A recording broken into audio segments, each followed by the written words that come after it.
Hello again, true crime fans. We've got another mysterious case to explore. The case of Chris Coleman.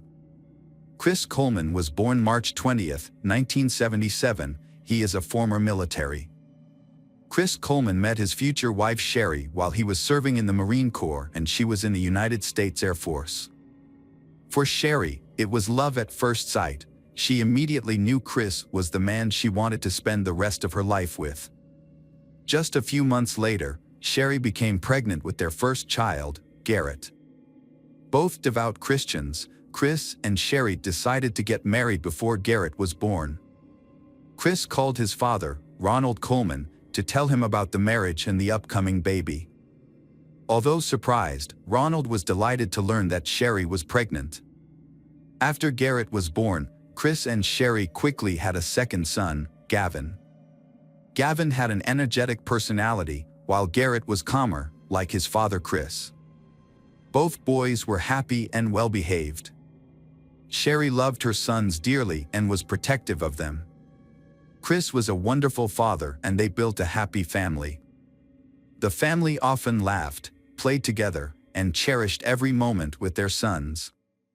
After leaving the military, the Coleman family moved to Waterloo, Illinois, a small town. They lived in an upscale neighborhood thanks to Chris's new job. He became the director of security for Joyce Meyer, a famous televangelist and CEO of one of the largest Christian evangelical ministries in the world. However, Joyce Meyer's multi-million-dollar income and lavish lifestyle caused controversy. Some critics claimed that she was a greedy con artist who preyed on the fears of her followers. They argued that her wealth and lavish lifestyle contradicted the religious teachings she preached. Chris was Joyce's personal bodyguard and protector. His main job was to monitor and prevent hate mail and threats sent to Joyce's church. These letters often threatened Joyce's life, with the sender claiming to find and harm her. Joyce's ministry, based in St. Louis, Missouri, hired Chris as a bodyguard. The job paid him $100,000 a year, providing financial stability for his family. In addition to his security duties, Chris often accompanied Joyce on international trips. He was always by her side to ensure her safety. However, this meant that Chris was away from home for long periods of time. According to Sheri, one year Chris worked for Joyce and was away for 260 days. This was stressful for her because her two sons, Garrett and Gavin, missed their father very much.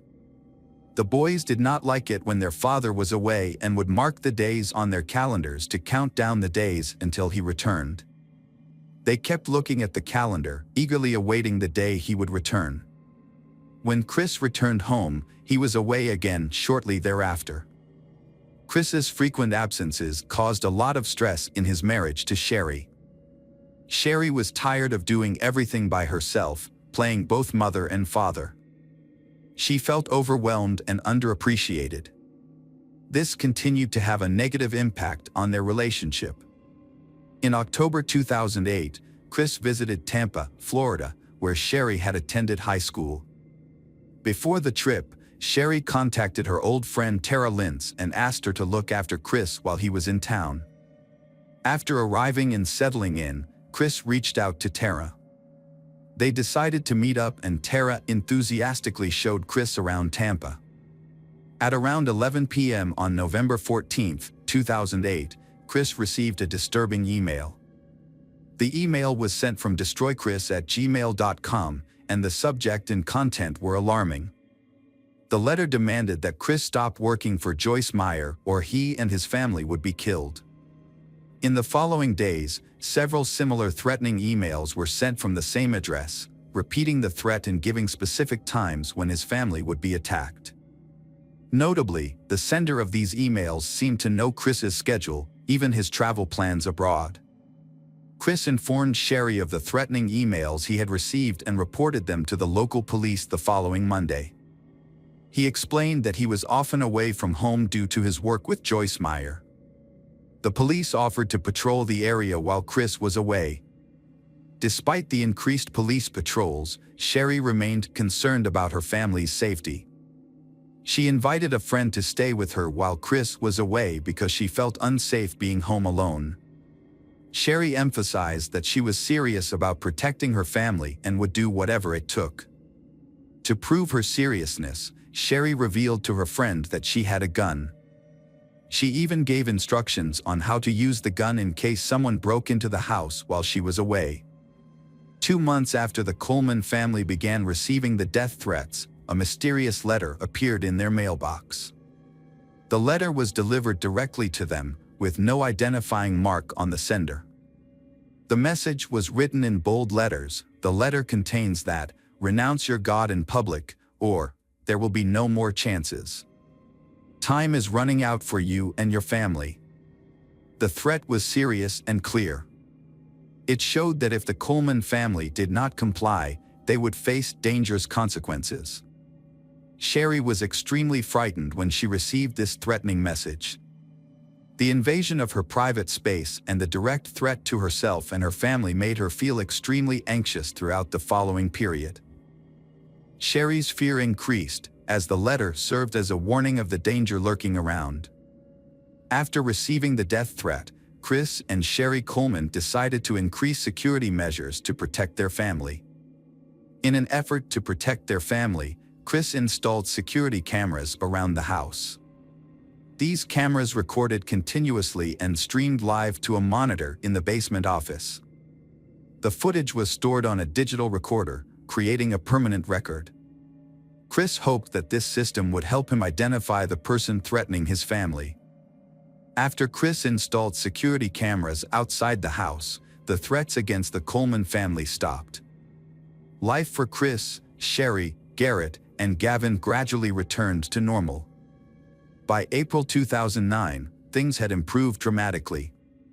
Sheri told everyone that she felt her marriage was better and was determined to keep it that way. She expressed relief that the death threats had stopped and that she was happy with her life. Her hopes were quickly dashed when a new letter arrived at the Coleman home. This time, the content of the letter was more serious, warning that the worst was about to happen to her. Sheri's husband, Chris, was concerned about the contents of the letter. He decided to check the security camera footage from the night before. To his surprise, he spotted a suspicious figure in the footage, but could not identify the person. This new incident once again raised Sheri's fears and concerns about the safety of her and her children. She lived in constant fear of what might happen. The sense of security she had felt when the threats had subsided was gone. Now, Sheri felt as if her worst nightmare was about to come true. Local police stepped up their efforts to protect the Coleman family from the increasingly serious threats. Justin Barlow, a detective sergeant with the nearby Columbia City Police Department and a neighbor of the Coleman family, took a special interest in the case. Detective Justin took the initiative to call Chris Coleman. During the call, Justin said he had noticed that Chris was often away from home for work. The detective offered his assistance and provided his cell phone number so that Chris could contact him if he needed help or had any concerns.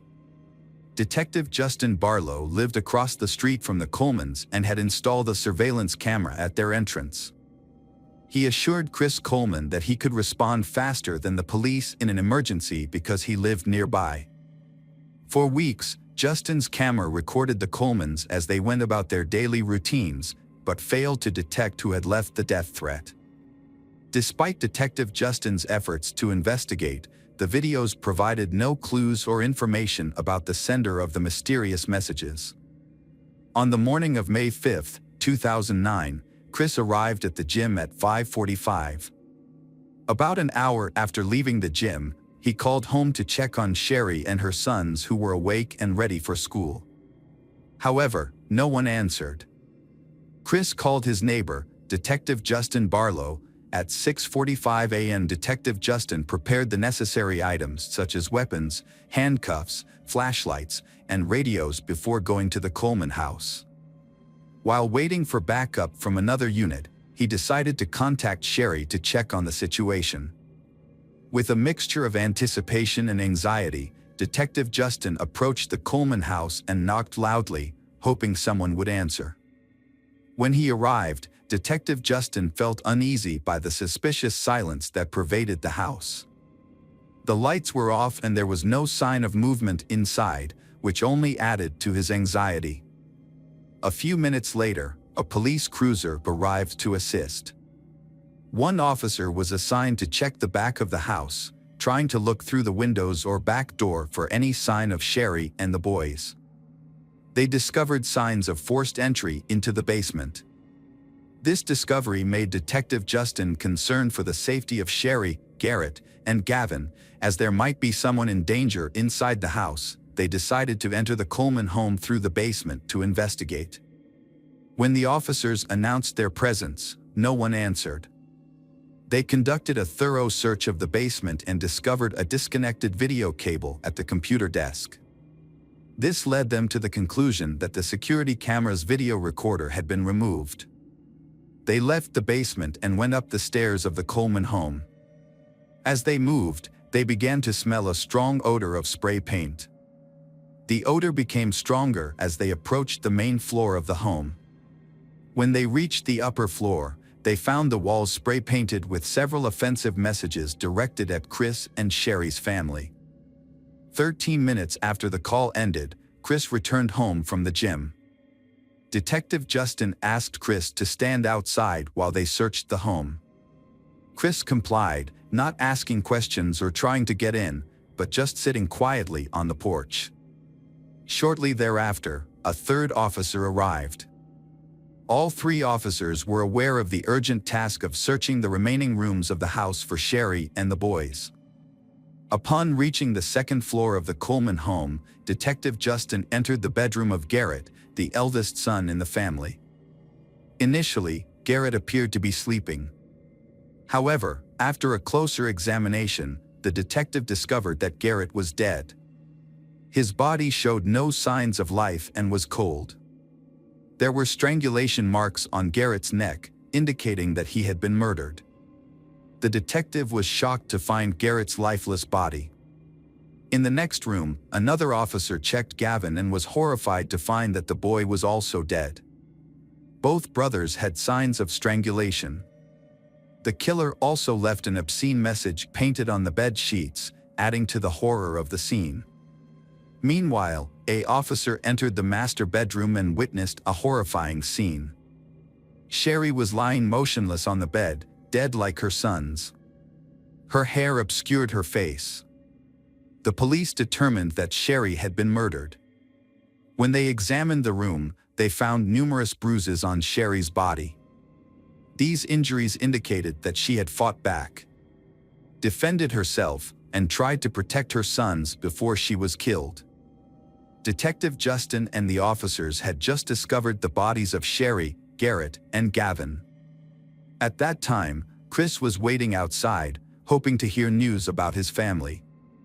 Detective Justin was forced to inform Chris of the heartbreaking news that his entire family had been murdered. Hearing the news, Chris was completely devastated and extremely distressed by this unbearable news. Detective Justin took Chris aside to give him some privacy to process the information he had just received. As the situation took in, Chris had a very strong reaction. He felt nauseous and his body felt like it was collapsing. Chris curled up into a ball, unable to control his emotions. He was completely overwhelmed by the shock and could not believe that his family had been kidnapped in such a brutal way. In a moment of desperation, Chris tried his best to contact his father, Ronald. He called and informed him that something had happened to Sheri and the boys. As soon as he received the news, Ronald realized that Chris was in a state of shock. He could not believe that such a tragedy had happened to his family. News of the gruesome murders involving Sheri, Garrett, and Gavin quickly spread throughout the Waterloo, Illinois community where the Coleman family lived. When the neighbors woke up to hear the terrible news, they were all devastated and confused. The Coleman family was once considered a model American family, with two sons, Garrett and Gavin, who were cute and loved by everyone. A neighbor shared that everyone wished their children were like Garrett and Gavin because they were always polite and kind-hearted. Sheri's family could not accept the brutality of this murder. After discovering his wife and 2 sons murdered, Chris was taken to a nearby police station for questioning. Justin asked Chris to explain the case. Chris expressed deep remorse for leaving Sheri and the children home alone while he went to exercise. During an interview with Justin, Chris claimed that he did not know who might have killed his family. However, the detective noticed some suspicious points in Chris's behavior. Most notably, Chris did not ask about how his wife and sons were murdered. This lack of interest struck the detective as odd, especially given the severity of the case. It suggested that Chris may not really want to know the details of his family's deaths. During the interview, Justin noticed that Chris tried to hide the scratches on his arms. Despite the warmth of the room, Chris asked for a blanket to cover the wound. This alarmed Justin, as he knew that Chris's wife, Sheri, had put up a fight before she was murdered. When the detective asked about the source of the scratches, Chris explained that he had gotten the scratches while installing a satellite dish the day before. During his interview with detectives at the police station, Chris adamantly denied having an affair. However, he did admit to having a close friend, Tara Lintz, a Florida cocktail bartender and high school classmate of his wife's. Chris admitted that his wife would not approve of them talking to each other. However, he insisted that he had no intention of leaving his wife for Tara and said he would never betray his family like that. The investigation took a turn when a detective contacted Tara in Florida. Tara revealed that she and Chris were not just friends, but had been having an extramarital affair since November 2008. She provided police with her cell phone and laptop, which contained evidence such as emails, intimate photos, and videos that she and Chris exchanged during the relationship. When confronted with this information, Chris admitted that he saw Tara more often than he had initially told detectives. A detailed investigation revealed that Chris and Tara had a secret plan to meet at places where Chris worked for Joyce Meyer. They often chose exotic locations such as Hawaii to have private time away from their families. Chris argued that his relationship with Tara was not an affair, as he believed that an affair required a deeper commitment. However, detectives found important information on Tara's phone and computer. She had a calendar with her wedding date and planned vacations, suggesting that she believed Chris would leave his family for her. This evidence made detectives skeptical of Chris's testimony, as it contradicted his claim that their relationship was not serious. Chris's father, Ronald, was shocked to learn that his son was having an affair with Tara. However, he insisted that the relationship had nothing to do with the murder of Chris's wife and son. Ronald described Chris as a gentle, quiet person with no violent tendencies. He believed his son could not have committed such a serious crime. Although detectives believed that Chris' relationship with Tara could have been a motive for the murder, the initial investigation did not find enough evidence to charge him. As a result, after 6 hours of questioning, Chris was allowed to leave the police station without being charged. Tara was linked to the murders of Sheri, Garrett and Gavin Coleman, but was later ruled out as a suspect when police confirmed that she was in Florida at the time of the family's murder on May 5, 2009. The case led to the largest investigation in Illinois history. A task force of 25 detectives was established, working 20 hours a day for 15 days with the assistance of specialists. The main focus of the investigation was to trace the source of the threatening emails sent to Chris Coleman. Police scrutinized every threatening email Joyce Meyer Ministries had received over the past year, investigating across the country. All of the people who sent emails to the Joyce Meyer Ministry were tracked down and questioned, but none of them were linked to Coleman's murder. A team of computer experts was called in to investigate the Sheri, Garrett, and Gavin murders. Detectives sought their help in the hopes of finding digital evidence of the crimes. The team began by analyzing the diaris@gmail.com email account. During their investigation, they discovered that the email address had been created on November 14th. 2008, just days before the first email was sent. A shocking discovery was that the death threats sent to Chris Coleman's family actually came from Chris's own IP address. Investigators continued to investigate by carefully analyzing the spray paint at the scene and Christopher Coleman's handwriting. They took photos of the spray paint and collected samples of Christopher Coleman's handwriting as evidence. These samples were sent to a handwriting expert.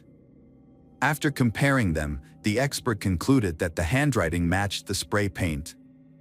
From there, investigators determined that Christopher Coleman was the person who wrote the words on the wall of his home on the day of the murder. Chemical analysis revealed that the spray paint at the crime scene was Rust-Oleum Candy Apple Red. A detective contacted the manager of the spray paint store after learning that Chris Coleman had made a purchase there a few days before his family was murdered. The manager confirmed that Chris had purchased the same Rust-Oleum Candy Apple Red spray paint. This finding was significant because it linked Chris Coleman to the paint used at the crime scene. The time of death played a key role in the investigation. Chris initially told police that he left home at 5:45 a.m. on May 5, 2009, the morning his family was murdered. However, an autopsy revealed that Sheri, Garrett, and Gavin were killed around 3 a.m. This indicated that Chris was still home when his family was murdered, contradicting his initial statement.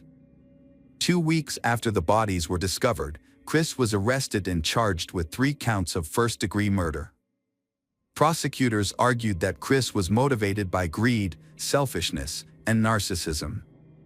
It appeared that Chris wanted to start a new life, and his family became an obstacle.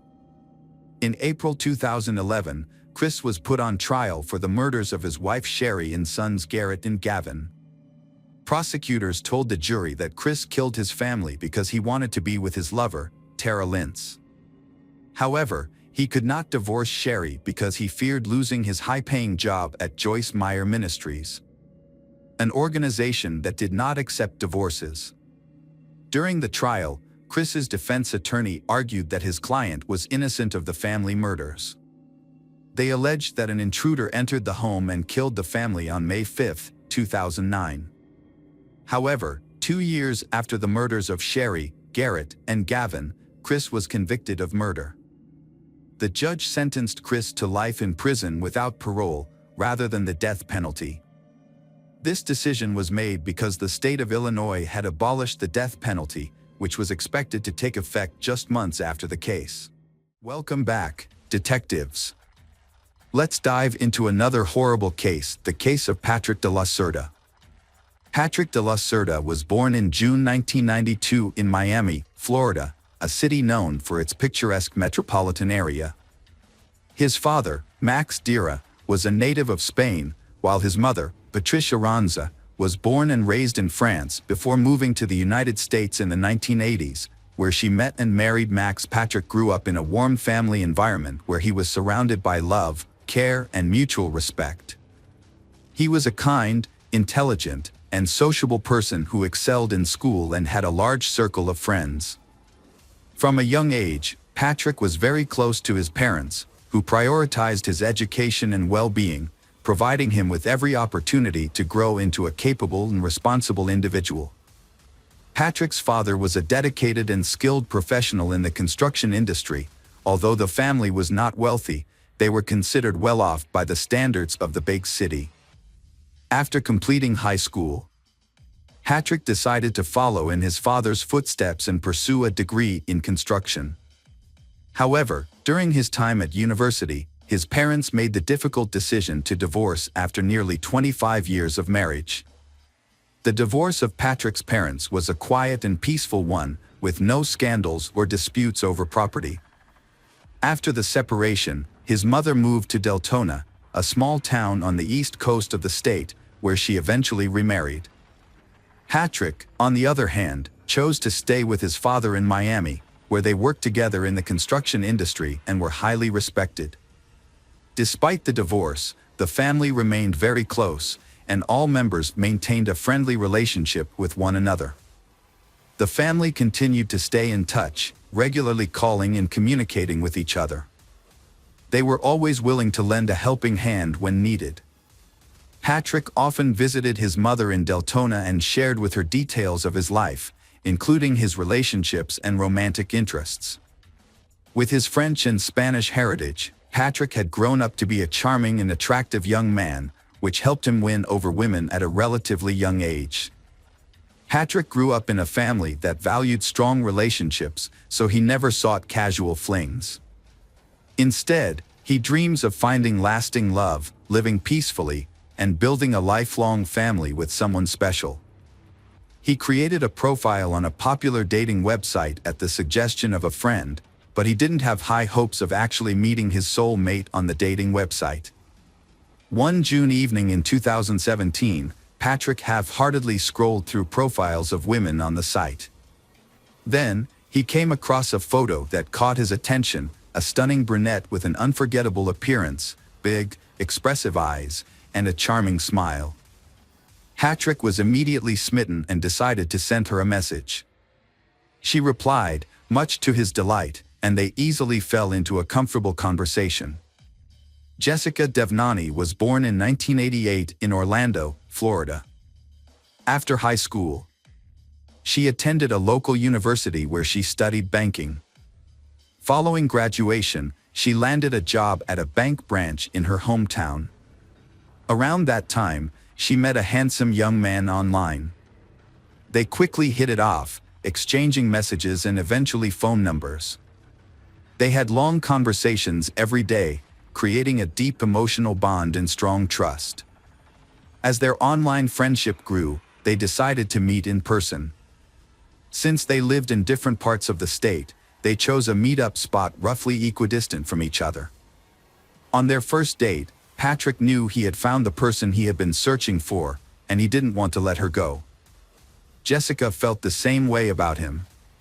However, Jessica was slightly taken aback by their age difference. She was 4 years older than Patrick. After their date, on his way home, Patrick called his mother to tell her what happened. They had been in a long-distance relationship for months, which was becoming increasingly difficult. Due to the distance between them, they could only see each other on weekends, and even then, they had to meet at a location convenient for both of them. Usually, they will rent a cozy hotel room in a secluded spot and use the time to enjoy quality time together. However, by Sunday night, they would have to return to their respective homes, as they had work commitments on Monday mornings. In December 2017, Patrick made a significant decision. He relocated to Delton, where his mother lived, in order to be nearer to his girlfriend. He purchased a house in a quiet neighborhood and began making repairs to create a welcoming home for Jessica.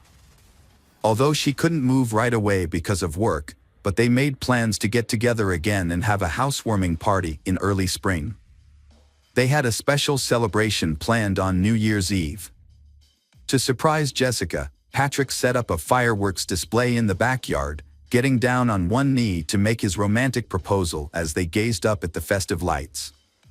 Patrick got down on one knee, held out a box with a ring, and asked Jessica the most important question of all: would she become his wife?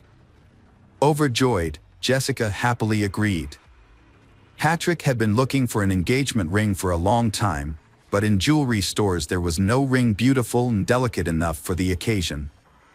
He chose the best option possible to propose before the new year, but he also had a custom ring made from a jewelry shop, designed by himself. Patrick's engagement was just 2 months old, and the wedding preparations were well underway. His choice of partner had been approved by their parents, and they was overjoyed as they prepared to start a new life together. They had plans for a grand celebration, either in Miami on the shores of the Atlantic Ocean or in France, where the groom's mother was from, on February 27, 2018. On that day, Patrick's father, Max, received a call from a courier while he was at work. The delivery man explained that Patrick's order has been delivered, but Patrick did not answer the door or answer the phone. Max was taken aback by Patrick's unexpected actions, which immediately raised his level of concern. Since Max was tied up at work and couldn't go check on Patrick, Max asked his future daughter-in-law to go instead. Patrick's father called Jessica in a panicked tone, saying he couldn't reach his son. Jessica had been trying to contact Patrick all morning, but he wasn't responding to her calls or messages. When she shared this with Patrick's father, Max, he feared the worst. Jessica immediately dropped everything and rushed to Patrick's house. When she arrived, she saw his car in the driveway, indicating he was still at home. Using her own key, she entered the yard and called out to Patrick, but there was no response. Jessica carefully opened the front door and was met with a horrific sight. Patrick was lying in a pool of blood, showing no signs of life. She quickly called emergency services, but the paramedics were unable to save Patrick and declared him dead at the scene. When the police arrived, Jessica was overcome with grief, sobbing in the backyard where Patrick had proposed to her just 2 months earlier. An officer spoke to her, and she raised her tear-filled eyes to meet his. She claimed to know who was accountable for Patrick's murder, naming her wealthy ex-boyfriend as the culprit. To comprehend this complex case and identify potential suspects, it's essential to revisit the past when Patrick first met Jessica. At that time, Jessica was in a relationship with Gregory Bender, a wealthy businessman who owned an investment fund. She met Gregory during her student years, and he was 20 years her senior. Gregory showered Jessica with expensive gifts and took her on lavish vacations, eventually winning her affection. Jessica thought she had found her soulmate, but soon she began to notice some disturbing patterns in her ex-boyfriend Gregory's behavior. He was extremely controlling, constantly monitoring her movements and interactions with others. If she had an admirer, Gregory would quickly get rid of them through threats and intimidation. Meanwhile, he kept his own life a mystery, sharing very little about himself with Jessica. Their relationship lasted nearly 8 years, during which time Gregory never introduced Jessica to his family or friends. They only spent time together or went on vacation when he wanted to, and he rarely invited her to his home. Gregory claimed he was too busy, but Jessica longed for a normal family life and children. However, every time she brought it up, Gregory would say it wasn't the right time. When Jessica tried to end the relationship, Gregory proposed to her with a ring, and she accepted. However, nothing changed. They still lived apart and only saw each other when Gregory wanted to. One day, Gregory was in a car accident and ended up in the hospital. When Jessica rushed to his side, she decided to stop by his house to pick up some things for him. That's when she encountered a woman she had never seen before. Instead of introducing herself, the stranger asked Jessica who she was. Jessica showed her the ring on her hand and that she was the landlord's fiancée. Jessica later found out that Gregory was married to someone else, Diora Sanchez Bender. Devastated, Jessica immediately broke off the relationship. However, Gregory really wanted to keep her, begging for forgiveness and promising to divorce his wife and marry Jessica in the future. Jessica eventually gave in and continued the affair, but as time went on, nothing changed, and Jessica became exhausted. Jessica changed her life and started dating someone new, Patrick, through a dating website. She then ended her relationship with Gregory and informed him that it was over. But Gregory did not give up and started to do worse things. Gregory asked Jessica to reconsider their relationship. He then became aggressive, and he resorted to threatening and harassing her. Realizing that Jessica had moved on, Gregory turned to private investigators to hack into her online accounts and find out who she was talking to. He soon discovered Patrick's identity and contact information. Then, Gregory started sending threatening messages to Patrick. Patrick received threatening messages from Gregory, Jessica's ex-boyfriend, who demanded that Patrick end his relationship with Jessica, referring to her as his fiancée. After receiving the threats, Patrick remained calm because he thought they would not come true. However, Jessica is scared because she knows Gregory's aggressive nature and that he has a large collection of weapons. She suggested breaking up with Patrick to avoid any potential harm, but Patrick refused. They decided to report the incidents to the police, providing evidence of Gregory's stalking and threats. They obtained a restraining order, which prohibited Gregory from approaching or contacting them. Additionally, Gregory was required to surrender his firearms. For a while, the situation seemed to calm down, and they thought they had finally found peace. Nevertheless, Jessica convinced Patrick to install CCTV cameras around and inside their home, fearing that Gregory might violate the restraining order. Let's go back to the events of February 27, 2018. During the initial crime scene inspection, investigators quickly ruled out robbery as a motive. Instead, they believed the murder was personally motivated, given the nature of Patrick's injuries, which suggested a deep-seated hatred. Patrick, 25 years old, had 4 gunshot wounds, 1 in the thigh, 1 in the chest, and 2 in the head. The body also showed signs of a fall from a ladder. The body was found on the floor between the front door and the stairs leading to the second floor. Investigators theorized that the killer likely snuck into the house and waited for the owner, Patrick, on the second floor. When Patrick entered the house and began to climb the stairs, the killer ambushed him, shooting him in the thigh. As Patrick rolled down the stairs, the killer followed, shooting him in the chest and then twice in the head. The murder weapon, a rare pistol, was not recovered, but several shell casings were found at the crime scene. The police found 3 casings at the scene, but a 4th one was missing. This led investigators to suspect that the killer might have taken it as a souvenir. The initial suspect was Patrick's neighbor, a U.S. Army veteran who had a history of conflict with Patrick. The veteran had been involved in combat and had suffered a severe head injury, which led to the development of a mental disorder. The veteran was skilled with firearms and had access to rare guns. In a previous incident, the veteran had mistakenly shot at his neighbor, thinking he was a burglar. After his release, the veteran continued to harass the victim, accusing him of being a spy and threatening to expose him. The investigation initially centered around the veteran with a history of mental health issues, as his unusual behavior and mindset suggested a possible motive for the crime. Although he truly hated Patrick, he still had an alibi for the time of the murder, confirmed by many witnesses. As the police looked for evidence and attempted to provoke a response from the perpetrator, it became clear that the crime was not a robbery gone. As the house was undisturbed and valuables remained untouched. The only items missing were the hard drives containing video surveillance footage, making it impossible to identify who entered and left the house that day. Furthermore, no evidence was found at the crime scene. Forensic experts were unable to find a single fingerprint, shoe print, or DNA trace, suggesting that the murder was meticulously planned and executed. Although the investigation suspected Gregory's involvement, it seemed likely that he would escape justice due to the lack of concrete evidence. The police asked Jessica to help them with a secret plan to catch her ex-boyfriend, Gregory, off guard.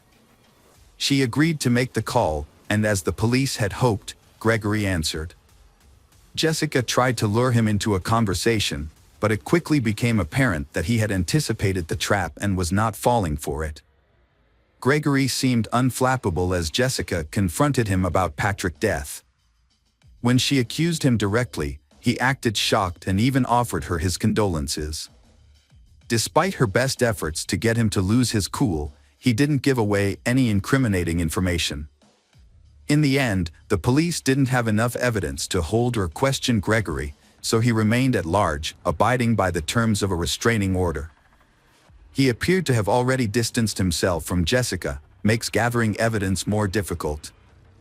As the police investigation stagnated due to lack of evidence, Diora Sanchez, Gregory's wife, called to reveal she had vital information about Patrick's death. Upon arrival at the police station, Diora told investigators about discovering a cryptic notebook in Gregory's office just days before the crime occurred. Upon flipping through the notebook's pages, Deora stumbled upon an entry containing an address she didn't recognize, accompanied by a series of cryptic digits that appeared to be a code. Deora had previously ignored some suspicious sketches made by Gregory, but when she saw a news report about a young man's murder, she realized the significance of those sketches. The crime scene's layout matched the drawings Gregory had made. Deora informed the investigators, who then obtained a search warrant for Gregory's house. Upon searching, the police found a mysterious notebook in Gregory's office, but several key pages were missing. They later discovered those pages in a trash can, carelessly discarded after being ripped out and crumpled. The pages contained a detailed plan of the crime, including turning off the victim's phone, wearing gloves, and using a special lubricant on shoes to avoid leaving footprints. The records also revealed that Gregory had been stalking the victim, Patrick, and knew his daily routine, including the time he returned home. Furthermore, Gregory knew the location of surveillance cameras in and around Patrick's house, suggesting this was a carefully planned and executed crime. In addition to committing the crime, Gregory took steps to cover his tracks by disposing of the weapon, clothes, shoes, and gloves. However, he failed to destroy his own records, which later incriminated him. Furthermore, his wife's curiosity ultimately worked against him. A shell casing was discovered in a cigar box, which was meant to be taken as a trophy by the gunman. Forensic analysis confirmed that the casing matched the one found at the crime scene. The trial of Gregory posed a challenge due to the lack of direct evidence. Although the accumulated evidence was sufficient to arrest him, it was largely circumstantial. Since the crime weapon was never recovered, there was no definitive proof that Gregory was at the victim's house on the day of the crime. Moreover, there were no eyewitnesses to testify against him. The trial, which began in May 2021, more than 3 years after the crime, was heavily influenced by the skilled lawyers Gregory hired. He appeared confident and seemed to believe he would evade punishment. A crucial witness, Jessica, provided detailed testimony about her long-term relationship with Gregory, including his marital status, her attempts to break up with him, and the subsequent harassment and threats he made against her and Patrick. Jessica presented evidence of her conversations with Gregory, including screenshots of their conversations and their phone records. However, Gregory's lawyers countered by blaming Jessica, claiming that she was responsible for Gregory's behavior. They claimed that Jessica had started a new relationship with Patrick while still involved with Gregory, and that she had hurt his self-esteem. The defense downplayed the significance of the written plans for the murder, describing them as mere fantasies of a hurt man seeking revenge on his rival. They argued that Gregory never acted on these plans and therefore did not leave any evidence at the crime scene. Additionally, the lawyers claimed that the search of Gregory's home was conducted illegally and with procedural errors, suggesting that the shell casing found there could have been planted. The crime weapon was never found, and Jessica's identification of the gun model was uncertain. She had previously seen a similar gun in her boyfriend's collection, but she wasn't familiar with firearms and could have been mistaken. The defendant's ex-wife, Deora Sanchez, was called to testify. During her testimony, the defendant, Gregory, unexpectedly professed his love for Deora. This declaration seemed to affect Deora, and her testimony became unclear. Deora claimed to have forgotten some details and ultimately stated that she doubted Gregory's capability for murder, given their long history together. Despite the defense's efforts to challenge the search of Gregory's home and the lack of direct evidence, the jury found him guilty of first-degree murder after hours of deliberation. Gregory was given a life sentence with no possibility of parole. As the judge read out the sentence, the defendant fixed Jessica with an intense stare, not blinking once. His glare made her feel nauseous. Jessica sat next to Patrick's mother and suddenly burst into uncontrollable sobs, finding it hard to breathe. Despite multiple attempts by Gregory's lawyers to appeal the verdict, all their efforts were unsuccessful.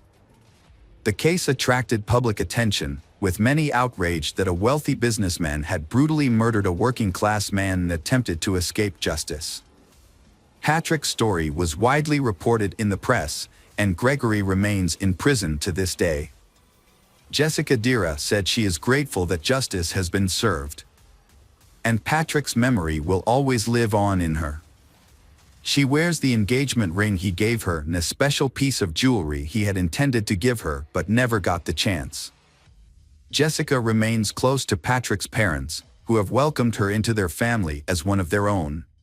Hello friends, welcome to our channel. Today we're going to take a look at another horrible case with you. The case of Anna Walsh. Anna Luich, later known as Anna O'Neill, was born on April 18, 1983 in Belgrade, Serbia. She grew up in a cultured family with her younger sister. At the 5th Belgrade Gymnasium, Anna excelled as a standout student.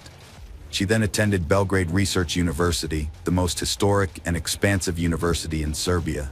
Anna pursued foreign languages, earning a master's degree in French language and literature at 22. With her diploma, Anna sought a new chapter in the United States, fully supported by her family. In 2005, she settled in the U.S., aiming to further her education in hospitality management. She took administrative roles at prestigious hotels, including the Inn at Little Washington in Virginia.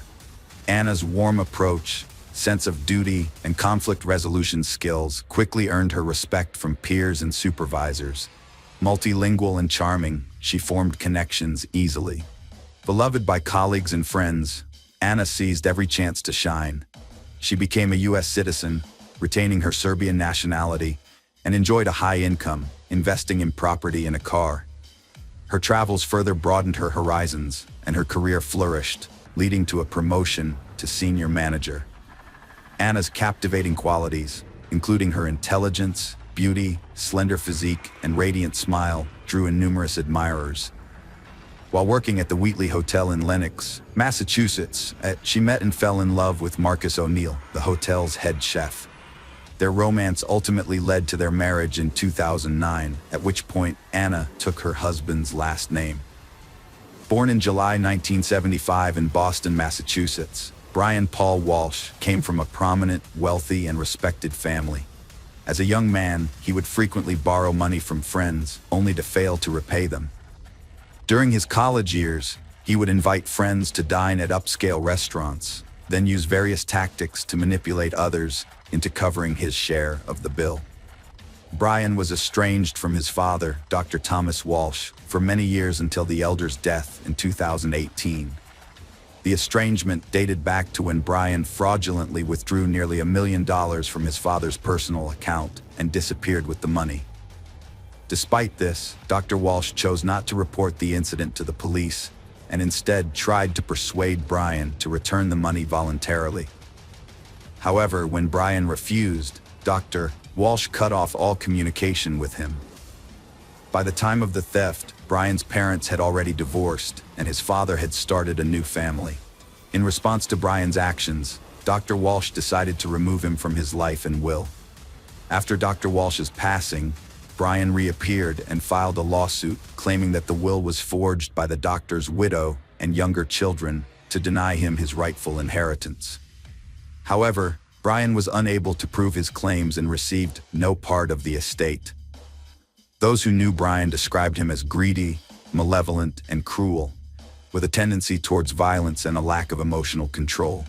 He often relied on force to achieve his goals and became dangerous during bouts of anger. In the late 2000s, Brian received treatment in a psychiatric clinic to address his rage issues, during which he was officially diagnosed with sociopathy. Brian and Anna first met in 2014 when Anna was working as a senior reservation manager at the Wheatley Hotel in Massachusetts. At the time, she was married to Marcus O'Neill, who was also employed at the hotel. Brian, who was a guest at the hotel, was immediately drawn to Anna's charm. Despite knowing she was already married, Brian continued to show her increasing attention, which eventually became insistent.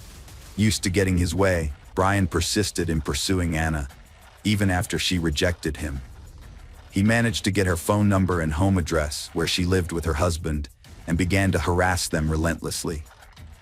In 2015, the Anna were forced to seek police protection from Brian's constant harassment, which continued day and night. Brian would show up at Anna's workplace, call her at home, and send her messages, demanding she leave her husband for him. The situation took a dark turn when Brian threatened to harm Anna and her husband if she didn't comply with his demands. What triggered Anna's change of heart remains unclear, but a year after seeking police protection, she unexpectedly divorced her husband. Months later, Brian became her second husband. They settled into a luxurious home in Quezon, Massachusetts, an upscale neighborhood about 20 miles southeast of Boston. They had 3 sons in quick succession, with the boys being 2, 4, and 6 years old at the time of Anna's disappearance. Despite having a demanding job, Anna successfully balanced her career with motherhood, never taking maternity leave. She became the regional general manager at Tishman Speyer, a real estate company, earning a high salary and becoming the primary breadwinner for the family. Due to her frequent business trips to Washington, D.C., she also bought a second home in her name, where she stayed during these trips. To help take care of their children during her absences, Anna relied on visiting nannies. Meanwhile, Brian was unemployed while his wife was building their family and advancing her career. He had spent most of the $1 million he had taken from his father, and all of Anna's acquisitions were registered in her name. As a result, Brian was actively searching for ways to generate effortless income. Before marrying Anna, Brian had formed a connection with a wealthy individual in South Korea, whose family possessed an impressive art collection. After returning to the U.S., Brian maintained this connection and was unexpectedly asked by his friend to assist in selling several Andy Warhol paintings. Instead of just earning a commission, Brian decided to profit from the transaction. He gained access to a series of abstract Warhol paintings titled Shadow and appraised each one, obtaining authenticity certificates. Then, he created copies of both the paintings and documents. Brian found artists who could create precise replicas, convincing them he needed backups, since each original was worth around $250,000. For several years, he successfully sold fake paintings as originals to collectors worldwide. However, one buyer, an expert in Andy Warhol's work, quickly identified a forgery and sued Brian. The FBI investigated, and in April 2021, Brian pleaded guilty to selling counterfeit art. He was placed under house arrest after his lawyer negotiated a deal requiring him to return the proceeds to the buyers and avoid prison time. Brian was under house arrest, but he was allowed to leave his house twice a day for specific activities. He could drive his children to and from school and had a 2.5-hour window in the morning to visit a limited list of approved places in his neighborhood, such as stores, pharmacies, and dry cleaners, to buy essential items. On December 31st, 2022, Mrs. Anna Walsh mysteriously disappeared. The Walsh family had planned to celebrate New Year's Eve together at home, just the 5 of them, Anna, Brian, and their 3 young sons. After the boys went to bed early, Anna and Brian stayed at the dinner table. That evening, Anna posted a message on social media, wishing everyone a happy new year, and hinting that the past year had been tough, but she and Brian were still together. Anna was scheduled to fly to Washington, D.C. for work on January 3rd, but when she failed to show up, her employer Tishman Speyer reported her missing to the police on January 4th. Brian also reported her missing, worried that he hadn't been able to contact her for days. According to Brian, he last saw Anna on January 1st when she woke him up early in the morning, claiming she had to go to work due to some issues and her boss had asked her to come in earlier than planned. He believed she then headed to the airport with only a few belongings. However, several inconsistencies in the case soon arose. For instance, Anna had not bought, changed, or reserved a flight ticket for January 1st, and she had not canceled her scheduled flight for January 3rd. Additionally, she was not seen at the airport on either January 1st or 3rd. Furthermore, it was unclear how she left the house since her personal car was still in the garage, and she had not called a taxi. Brian's suggestion that she might have hitchhiked was not convincing. Brian's statements and behavior sparked numerous questions. His explanations were contradictory, and he didn't appear particularly concerned about the unfolding events. Despite being unable to contact the mother of his children for over 3 days, he only reported her missing on the 4th day, and only after her workplace called. From the start, Mr. Walsh was considered a prime suspect, yet law enforcement didn't have enough evidence to arrest him or obtain a warrant to search their family home. They conducted a limited inspection with the homeowner's permission, but it didn't yield any results.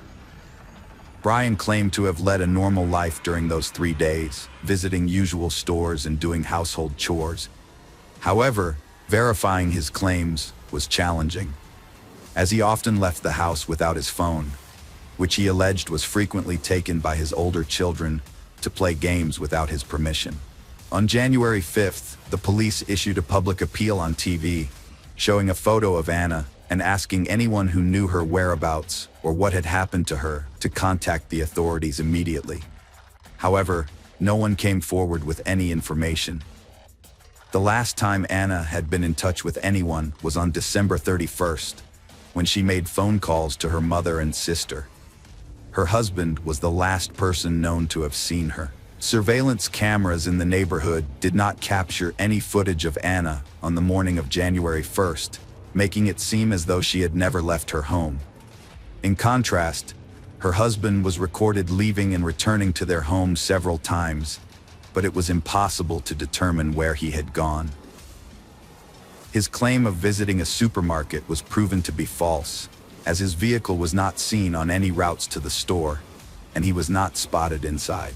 It wasn't until January 8th that Brian was arrested for making false statements and was taken in for questioning at the police station. His home was finally searched, and it was discovered that on January 1st, he had visited a hardware store in a different area, which was not on the list of approved locations he was allowed to visit while under house arrest. At the hardware store, Brian spent nearly $500 on a large quantity of cleaning supplies, including plastic sheeting, duct tape, a mop and bucket, and utility rags. He paid in cash, likely hoping to keep his visit secret. During a search of the Walsh family home, disturbing discoveries were made. Although the house appeared normal at first, with no signs of struggle or bloodstains, the basement told a different story. Law enforcement officers found smeared bloodstains everywhere, along with a bloodied knife and saw wrapped in towels, hidden among the clutter.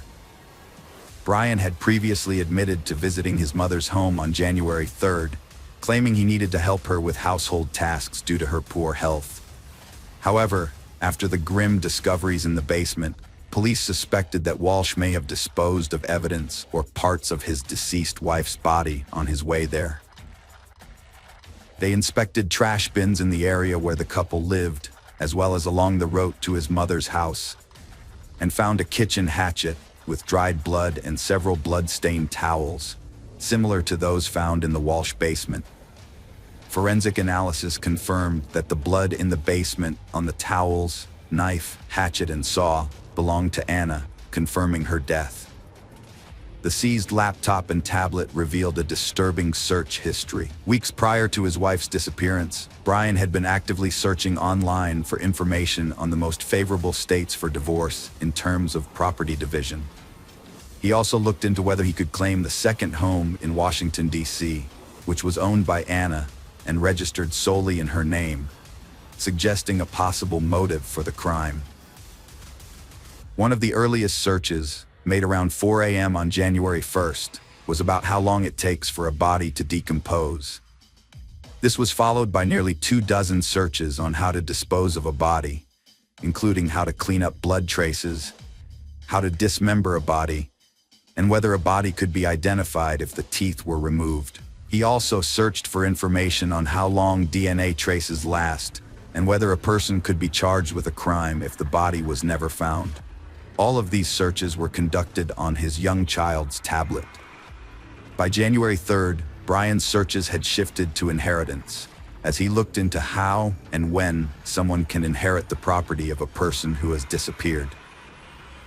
This suggests that he was confident he would avoid punishment and was preparing to claim the inheritance. On January 18th, Brian was officially accused of murdering his wife, even though her body or remains had not been discovered. Prosecutors allege that on New Year's Day, Brian intentionally or accidentally killed his wife, then decided to get rid of her body by dismembering it in their home's basement. He allegedly put the body parts in plastic bags and threw them away in trash cans located in different areas of the city. The area surrounding the Walsh home, as well as nearby empty lands, wooded areas, and bodies of water, were extensively searched for evidence, but nothing was found. The defendant, Brian Walsh, has pleaded not guilty and is refusing to reveal what happened to Anna's body. Recently, Anna had been unhappy and was considering divorcing her husband, which she mentioned several times during phone calls with her mother and sister the day before she vanished. However, her mother did not take Anna's threats seriously and decided to put off her visit. The trial is ongoing, and Brian is being held at the Norfolk Correctional Facility as he awaits his next court date. Anna's mother is following the investigation from her home in Serbia and has not traveled to the United States.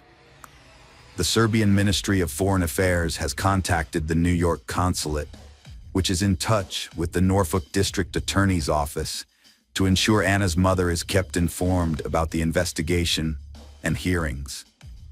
Brian and Anna's 3 sons are now in state custody because none of Brian's family members are willing to care for them. They cite Anna's mother's age and poor health, and her sister, who lives in Canada, has also declined to take in her nephews. The only person willing to take the boys in is Pamela Bond, a close friend of Anna's, who prefers this to them being separated and placed in different foster homes. Hello friends, welcome to our channel. Today we're going to take a look at another horrible case with you. The case of Samadi Fonseca Fernandez. Samadi was born in Costa Rica in February 1975. Her family and early life are not well documented. She spent her childhood in an area called Cuba, where she lived with her mother, Sonia Fonseca. Samadi attended a local school, where she demonstrated a challenging and conflicted personality from an early age. She had difficulty accepting rejection and often used force or deception to get what she wanted. People who knew her recall that Samadi's striking appearance and perfect figure made it easy for her to charm men, but she struggled to maintain relationships. Her beauty and charisma were matched by her greed and vanity, which led her to prioritize material wealth and self-interest above all else. This attitude often discouraged potential partners. Additionally, Samadi became intensely jealous and aggressive after brief relationships. Samadi's doll-like appearance led to her working as a Barbie lookalike at a large Universal bookstore for several years. This earned her a flattering nickname that stuck with her throughout her life. After high school, Samadi had in love with a successful local TV journalist named Osvaldo Fernando Ballery, who was 16 years her senior. Samadi had a long and serious relationship with Osvaldo, with whom she had 2 children, Christopher and Christina. However, due to constant scandals and jealousy, they separated in 2012. After Osvaldo's sudden death, it was discovered that he had not included Samadi in his will. Samadi took matters into her own hands and seized Osvaldo's house, changing the locks to prevent his relatives and heirs from entering. She also took some valuable items that belonged to Osvaldo. His family members were outraged and went to court to accuse Samadi of theft.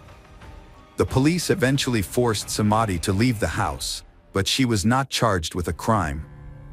Samadi had other relationships, including one with Miguel Angel Perez, with whom she had a daughter named Maria. This relationship was reportedly official, but ended in divorce after a few years. Samadi allegedly gave her youngest daughter her lover's surname without his knowledge or consent, contradicting claims that she was unmarried at the time. Interestingly, some of her lovers have mysteriously disappeared or died under unclear circumstances, yet this trend went unnoticed for a long time. For instance, one of Samadhi's lovers went missing shortly after deciding to end their relationship with the reportedly temperamental and aggressive woman. Despite relative suspicions of her involvement, his disappearance remains unsolved due to lack of concrete evidence. Another former lover, Diaco, met a tragic end after breaking up with Samadhi. His murder was initially attributed to a botched robbery, but the perpetrators were never caught. Speculations about Samadhi's role in the crime persisted, albeit without solid proof. Her most notable alleged victim was Gerardo Cruz, a Costa Rican native born in December 1992 in San Jose. Gerardo never knew his biological father, who left the family before his birth. His mother, Ana Patricia, later married Hermes Rodriguez, who adopted and raised Gerardo as his own. Gerardo's younger sister, Milena, was born a few years after him. He had a peaceful and carefree childhood and youth. Gerardo attended a regular school, enjoyed motorcycles, and met his true love, Carol, at a young age. By 23, he, Carol, and their 4-year-old daughter Genesis moved into his aunt and uncle's house in San Sebastian, a suburb of the city. Gerardo took a job at a local bakery to support his family. They were happy, especially with the news of a second child on the way. In the summer of 2015, Gerardo met Samadhi, a 40-year-old woman who regularly visited the bakery. She was attractive, fashionably dressed, and flirtatious. As Samadhi aged, she began to have relationships with younger men, likely flattered by their attention. Despite their nearly 20-year age difference, Gerardo became infatuated with Samadhi and started secretly meeting with her. She visited the bakery almost daily, catching the attention of other employees. Samadhi often brought her 19-year-old daughter, Christina, to the bakery. Initially, Gerardo balanced his family life and secret meetings with Samadhi without either woman knowing about the other. However, Gerardo soon let his guard down, boasting to friends and colleagues about his relationship with Samadhi, describing her as a terrific mistress who spoiled him with gifts. Rumors about Gerardo's affair soon reached his mother, who attempted to persuade him to end the relationship. The affair was short-lived, ending in October 2015, when Samadhi discovered that his mistress, Gerardo, was married with a pregnant wife and a young daughter. Upon learning this, Samadhi became enraged. She began harassing Carol, Gerardo's wife, with threatening calls and messages, warning her that Gerardo would be harmed if he didn't return to her exclusively.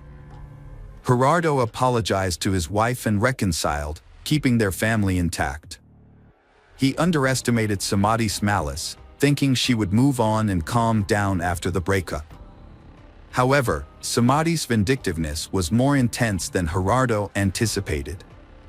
Shortly after the breakup, Gerardo witnessed a disturbing incident. While walking downtown, Gerardo noticed an older man secretly filming under a young girl's mini-skirt with his phone. Outraged, Gerardo took out his phone to record the scene.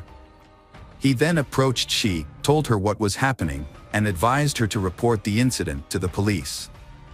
Gerardo chased the man for about 2 minutes, trying to get a clear shot of his face on camera. During the chase, Gerardo asked loudly if the man was enjoying taking photos of his sister's underwear without their consent. The man eventually jumped into a taxi and escaped. That night, Gerardo posted the video on his social media page, and it quickly went viral.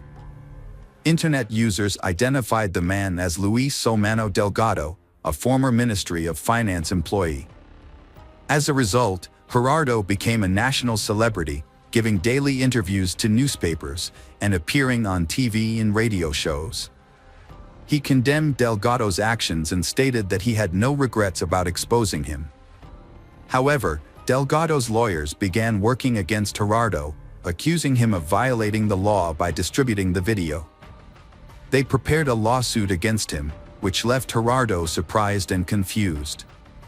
He couldn't understand why he was being judged for exposing his actions, rather than the man being held accountable for his behavior. Gerardo's last interview was on October 7th at a local radio station. Feeling confident and believing he had nothing to hide, he spoke openly. The following day, Gerardo had plans to meet his friend Oswald after work, but he suddenly canceled, citing an unexpected emergency. It was later revealed that he had received a message from Samadi, luring him to the park that evening under the pretext of another interview. Gerardo had no reason to suspect anything was amiss and trusted his former lover. After finishing work, he went to the agreed meeting point, but instead of journalists, two unknown men were waiting. They took his bag, assaulted him, stabbed him multiple times in the chest and stomach, and then fled. Before losing consciousness, Gerardo managed to call a friend and report the incident. The friend immediately alerted the police and medical services. Thanks to the swift response, Gerardo was rushed to the hospital, where doctors fought to save his life for 42 days. He underwent numerous operations, but unfortunately, they were unable to save him. Gerardo passed away on November 19th in the intensive care unit. Initially, multiple theories emerged about the crime. The first theory suggested it was a robbery murder. Gerardo was indeed attacked in a park at night, his bag was stolen, and he was stabbed with a knife, which made it appear to be a typical theft.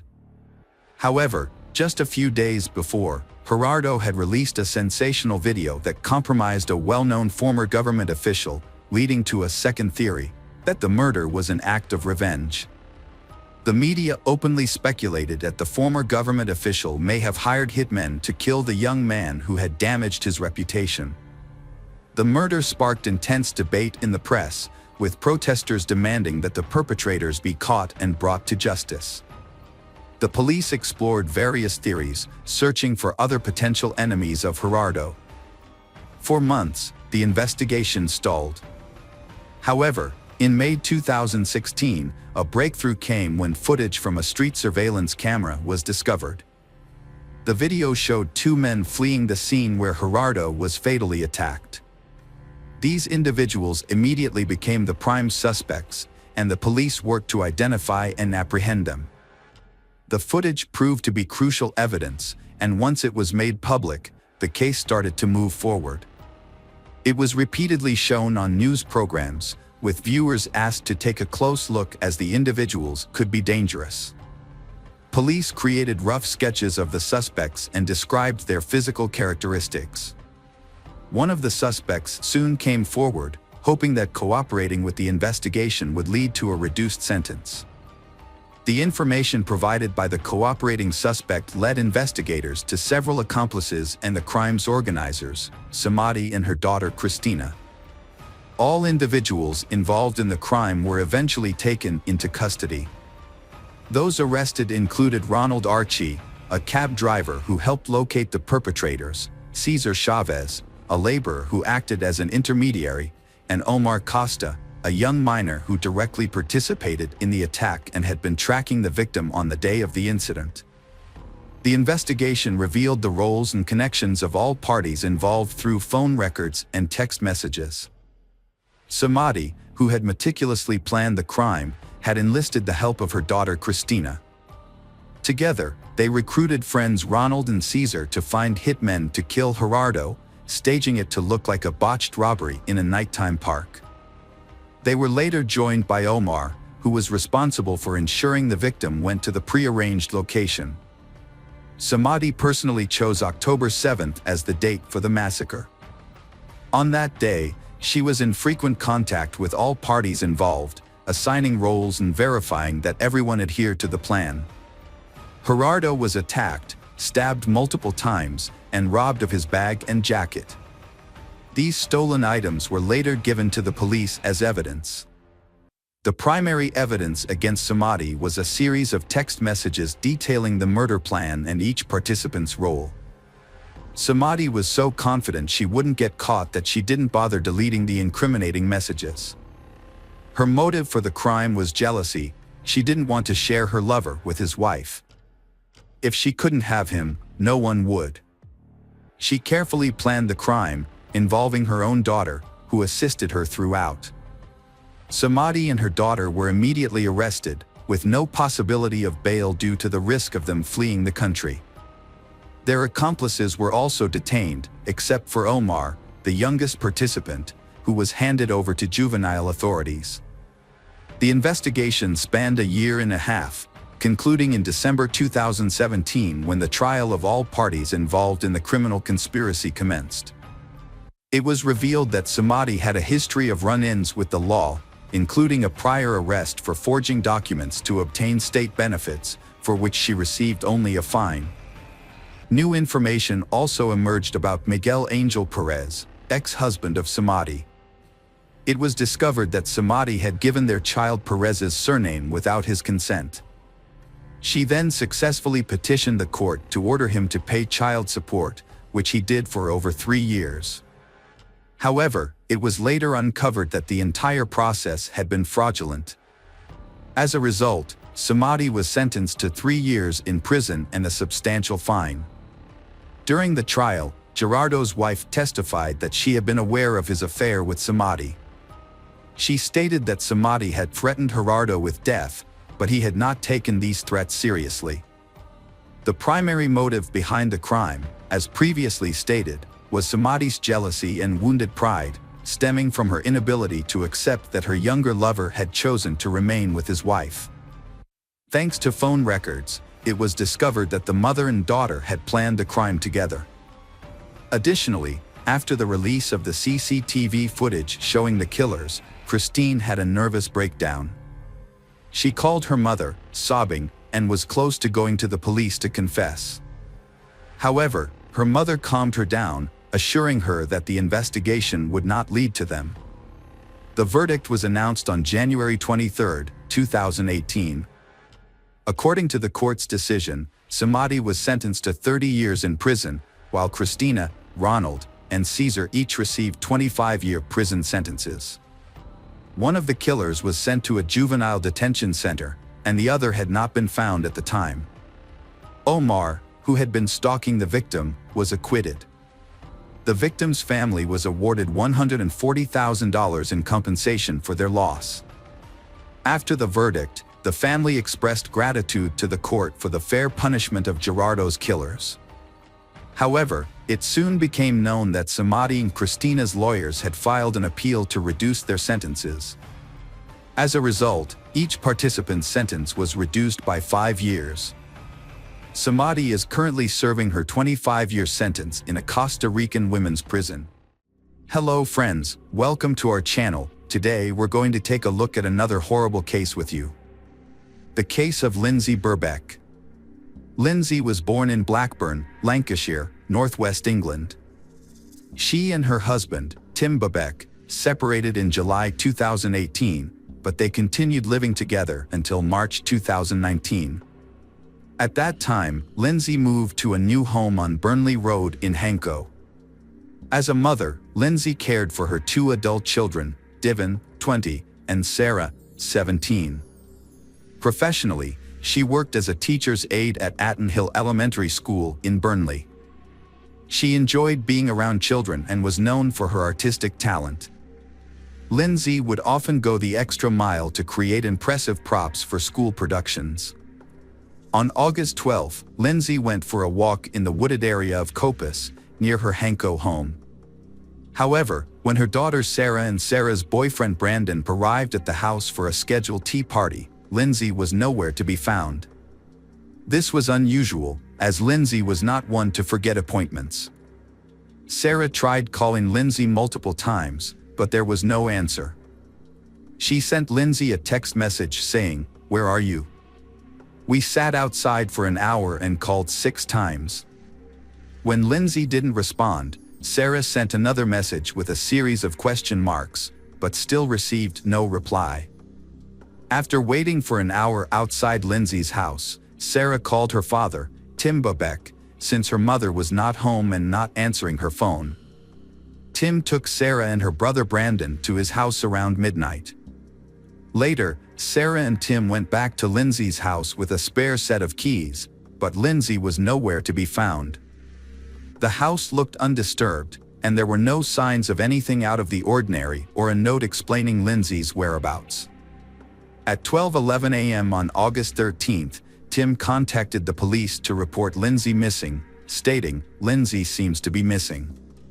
We can't find her." Lindsay's disappearance shocked the community, prompting a massive search effort. Hundreds of people, including families with strollers and teenagers, joined the search, even if they didn't know Lindsay personally.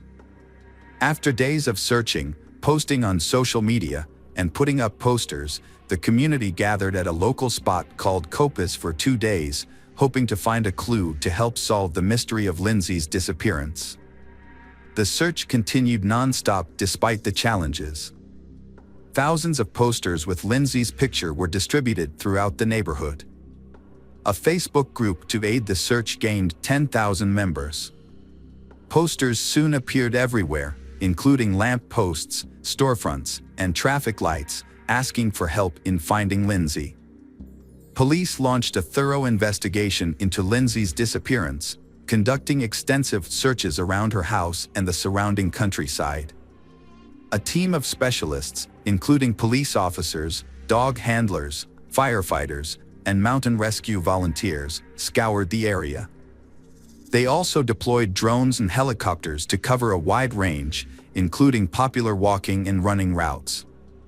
For days after Lindsay went missing, police released CCTV footage showing her last seen walking along Burnley Road towards Copus at 4:10 p.m. She was wearing a distinctive purple jacket, black leggings, and dark sneakers with white soles. As a week passed since her disappearance, hopes of finding Lindsay alive began to dwindle. Despite the efforts of the police, her whereabouts remained a mystery. However, the police emphasized that there was no evidence to suggest she was the victim of a crime, leaving a glimmer of hope that she might still be found alive. That evening, hundreds of local residents joined forces for the first mass public search of Copus, following a rallying call on social media. A local resident's dog ran into the woods at Errington Cemetery, prompting its owner to follow. The dog didn't respond to its owner's calls, instead hiding its head in the bushes and sniffing at something. As the owner approached, they felt something soft underfoot, which frightened them. A terrible smell and swarming flies surrounded a plastic bag, with what appeared to be a foot visible. On August 24th, Lindsay Bobek's body was discovered 12 days after her disappearance. Her naked body was buried in the cemetery, wrapped in 2 clear plastic bags and mixed with earth and grass, in a shallow grave. With this discovery, the search for Lindsay Bobek was concluded, and a murder investigation officially began. Pathologist Dr. Naomi Carter conducted an autopsy and found that the cause of death was a broken neck, likely caused by a forceful blow from a foot or knee. The trauma was so severe that the entire larynx was crushed. Additionally, it appeared that someone had attempted to cut off the right leg after death, possibly using a saw, leaving a large laceration that cut down to the bone. Due to the poor condition of the body, Dr. Carter had difficulty determining the full extent of the injuries.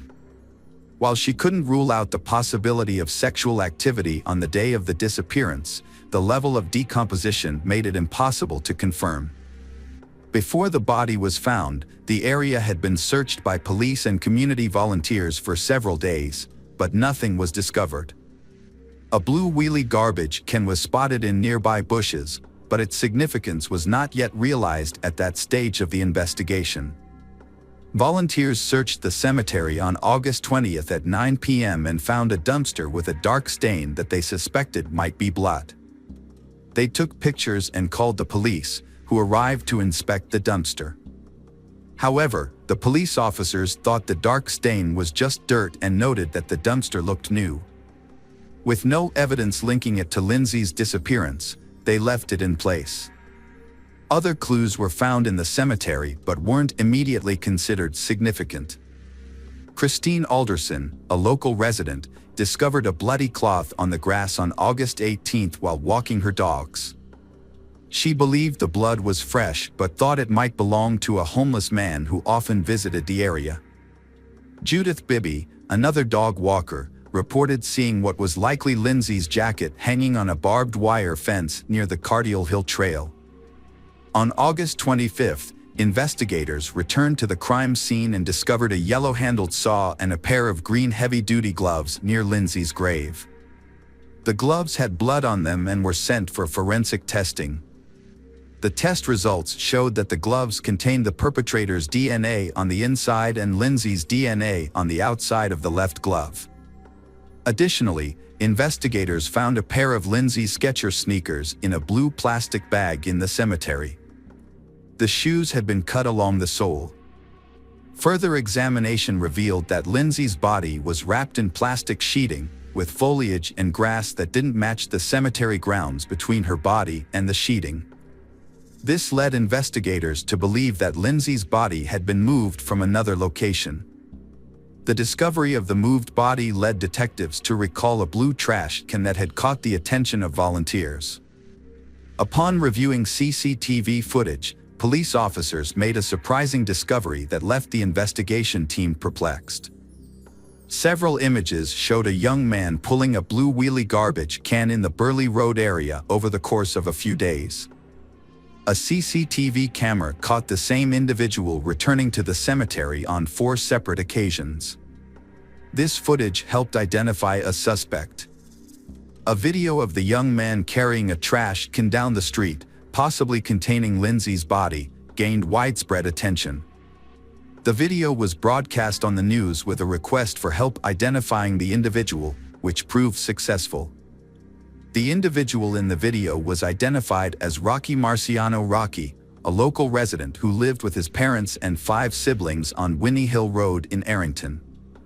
The Rocky family had resided in this home for approximately 3 decades.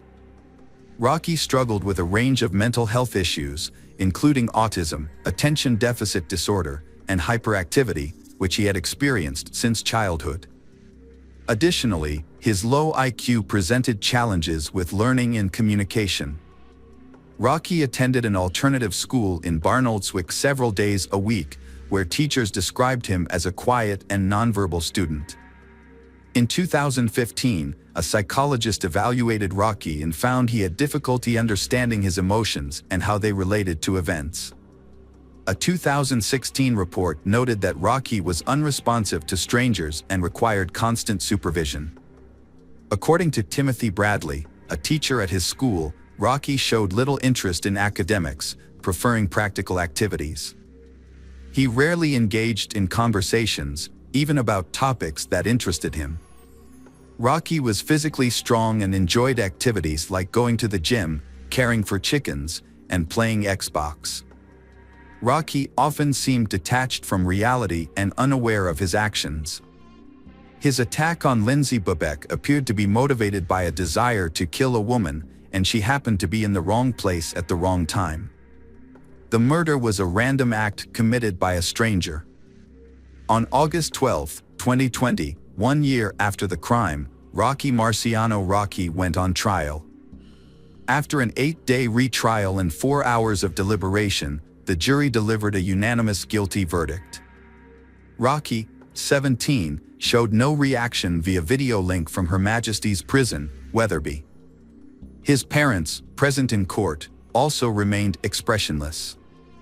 Rocky had pleaded guilty to aiding in the disposal of Lindsay's body but denied any role in her death.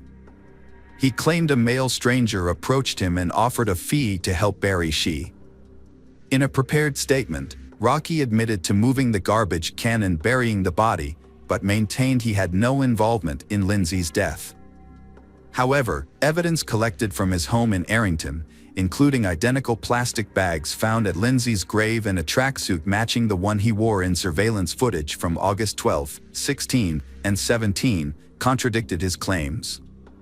Defense attorney Mark Van Hull stated to the jurors that although Rocky committed a reprehensible act by burying her body in the cemetery, he maintains that Rocky was not responsible for her death, despite the substantial evidence against him.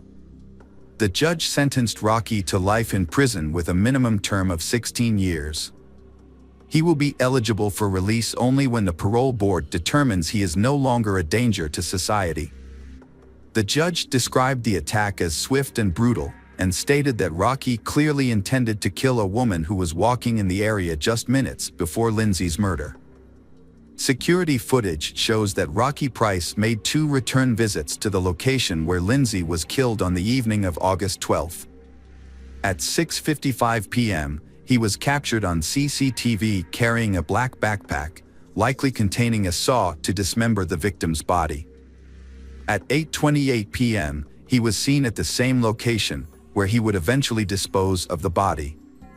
With no visible signs of panic or distress, Rocky Price carried out a calculated plan to dispose of Lindsay's body. He carefully placed it in a blue trash can, wrapping it in 2 plastic bags, before burying it in a shallow grave at Arrington Cemetery. The fact that he stalked another woman before killing Lindsay Bebek indicates that his crime was premeditated, rather than a spontaneous loss of control. Lindsay's funeral took place at St. Margaret's Church in Hapton on September 20th. Over 200 people attended the service, which was briefly interrupted by police stopping traffic on Manchester Road to allow Lindsay's coffin, adorned with flowers, to be carried into the church. The scene was filled with dozens of bouquets from friends, family, and strangers who were moved by Lindsay's story. Hello friends, welcome to our channel. Today we're going to take a look at another horrible case with you, the case of Brianna Marie Schneller. Brianna Marie Schneller was an 18-year-old with a vibrant personality who loved Mexican food, music, dancing, and roller coasters. She was an exceptional student, and ranking as the top student at Everest High School in Washington, according to her parents, Craig and Lori Schneller. Brianna had a promising future ahead, with a trip to Tennessee planned for the summer and a notable achievement as the only student in Wisconsin to qualify for a national competition in professional and technical fields. Brianna's passion was to pursue a career in restaurant management and eventually start her own business in the food service industry. To gain experience and skills, she worked part-time at El Mezcal restaurant in Rib Mountain. Those who knew her, including friends, colleagues, and customers, described her as kind and responsive. Brianna's life was on the verge of 2 major events: her graduation and her wedding to her 22-year-old fiancé, Sebastian Ramirez. Brianna's parents initially disapproved of her relationship with Sebastian due to their age difference and concerns that she was growing up too quickly.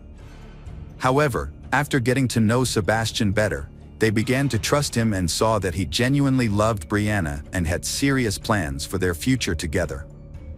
They eventually moved in together, sharing an apartment on 12th Avenue in WoW with Sebastian's 19-year-old younger brother, Hugo. To outsiders, it seemed like the 3 of them got along well and lived harmoniously, burning the envy of many for their close friendship. Sebastian and Hugo supported Brianna's interests and also worked with her at a local restaurant called El Tequila Salsa. It's likely that this is where Sebastian and Brianna first met. Despite their seemingly perfect life, tragedy struck on May 2, 2009. The day began like any other, with Sebastian waking up early and trying not to disturb Brianna, who was still sleeping peacefully beside him. It was a day off from school, and she had no reason to wake up early. Brianna woke up while her boyfriend was in the shower. They exchanged affectionate greetings and discussed their plans for the day. Meanwhile, Sebastian tried to rouse Hugo, who had returned home early that morning after a late-night party. Hugo was clearly hungover. After Sebastian left for work, which was just a short walk away, his younger brother followed suit. Brianna was left alone in the apartment. Later, Hugo was feeling unwell. His hangover was severe, and he was struggling to concentrate. He decided to take an early lunch break and headed home to rest. When he arrived at the apartment, everything seemed normal at first. However, as he entered his brother's room, he noticed that it was in disarray. Brianna was lying on the floor, unresponsive. Hugo rushed to her side and asked what was wrong, but she didn't answer. At first, he didn't notice the blood. Hugo discovered a horrific scene when he removed a towel covering a woman's face. Her severe injuries had left Hugo almost unrecognizable, and he was utterly shocked and overcome with grief at the sight of her. Despite his distress, he knew he had to act quickly and ran to his neighbor's apartment on the floor below for help. The neighbor, a woman, called emergency services at 1:30 p.m., who was too distraught to speak clearly. The emergency operator received the call and was told that she was the girlfriend of Sebastian. She was lying on the floor, severely injured with cuts all over her body and a badly disfigured face. The operator was informed that she showed no signs of life. Police and paramedics rushed to the apartment building after receiving a call. When they arrived, they found a crowded parking lot, but one person stood out, Hugo Ramirez. He approached the officers and led them to the apartment where the incident occurred. Inside, they found a disturbing scene. Brianna's body was severely injured, with deep stab wounds on her chest, neck, and wrist. Hugo was visibly shaken and could barely speak as he led officers to the apartment. He simply pointed to Brianna's body, and the officers took note of the scene. The officers asked Hugo to leave the room so that forensic specialists could begin their examination. The specialists observed that the blood on the floor had already started to dry, suggesting that Brianna's body had been there for some time. It was clear that she had tried to defend herself, as evidenced by the defensive cuts on her arms. However, the attacker had overpowered her, leaving behind a crime scene with a significant amount of evidence. The forensic team found several key pieces of evidence, including a bloody iron on the floor, which appeared to have been used to strike Brianna's face. The iron was broken, with pieces scattered nearby. 2 knives were found in the bathroom sink, one of which was missing its sharp tip. Blood was also found on the soap, suggesting that the attacker had washed their hands after the crime. However, the most notable piece of evidence was a bloodied shoe print on the carpet, which drew the investigators' attention. The investigation of the house uncovered many new details. Notably, there were no signs of forced entry, suggesting that the victim may have known her attacker or that the perpetrator had a way to enter the apartment without breaking in. Additionally, a large sum of money was found scattered throughout the apartment, consisting of bills ranging from $1 to $20. According to Hugo, this money was comprised of tips they had accumulated at work, which were carelessly left lying around. At first glance, it appeared that nothing was missing from the apartment, indicating that the attack was not motivated by robbery. This theory was further supported by the discovery of a broken knife tip in the victim's body. The fact that the knife broke during the attack indicates that the perpetrator applied considerable force. It's crucial to grasp what may have motivated someone to hold such intense feelings of anger and aggression against Sheri. Uncovering the cause of this brutal and unprecedented attack is crucial in shedding light on the matter. Craig and Laura Schneller anxiously waited at the police station, having heard that something terrible had happened at their daughter's home. Unfortunately, they had been unable to contact Brianna, and their hearts were heavy with worry. The officers had to tell the parents Brianna that their worst fears had come true. The news was devastating. Their daughter, Brianna, had passed away. The loss of a child is one of the greatest sorrows a parent can experience, and for the Schnellers, it was a life-altering moment. To confirm the identity, the authorities showed them photographs of Brianna, but only those that clearly showed her face, as some of the other images were too graphic. After confirming the tragic news, the Schnellers were in shock. With the help of a psychologist, they were able to compose themselves and answer questions from the police. They were eager to assist in the investigation and help catch the person responsible. The Schnellers provided as much information as they could about their daughter's life, but they insisted that she had no known enemies. They also revealed that Brianna's mother had been the last person she had spoken to that morning. Her mother, Craig, took Brianna's car to the repair shop and messaged her daughter around 10 a.m. to let her know. Brianna replied to the message. The investigation shows that the tragedy occurred at a point in time that was after they sent messages to each other and before Hugo's arrival. As part of their inquiry, detectives first interviewed the Ramirez brothers, Sebastian and Hugo, questioning them separately. Sebastian, Brianna's fiancé, stated that he woke up at 9:15 a.m., had a brief conversation with Brianna while getting ready for work, and then woke up his brother, Hugo. Around 10:15 a.m. Sebastian claimed he was already at the restaurant when he received a phone call informing him about the incident. Hugo's account corroborated Sebastian's, saying he left the house around 10:15 a.m., shortly after his brother. He returned home at 1:20 p.m. due to feeling unwell and wanting to rest. When Hugo found Brianna's body, his reported illness and fatigue vanished almost instantly. The events that followed were a daze.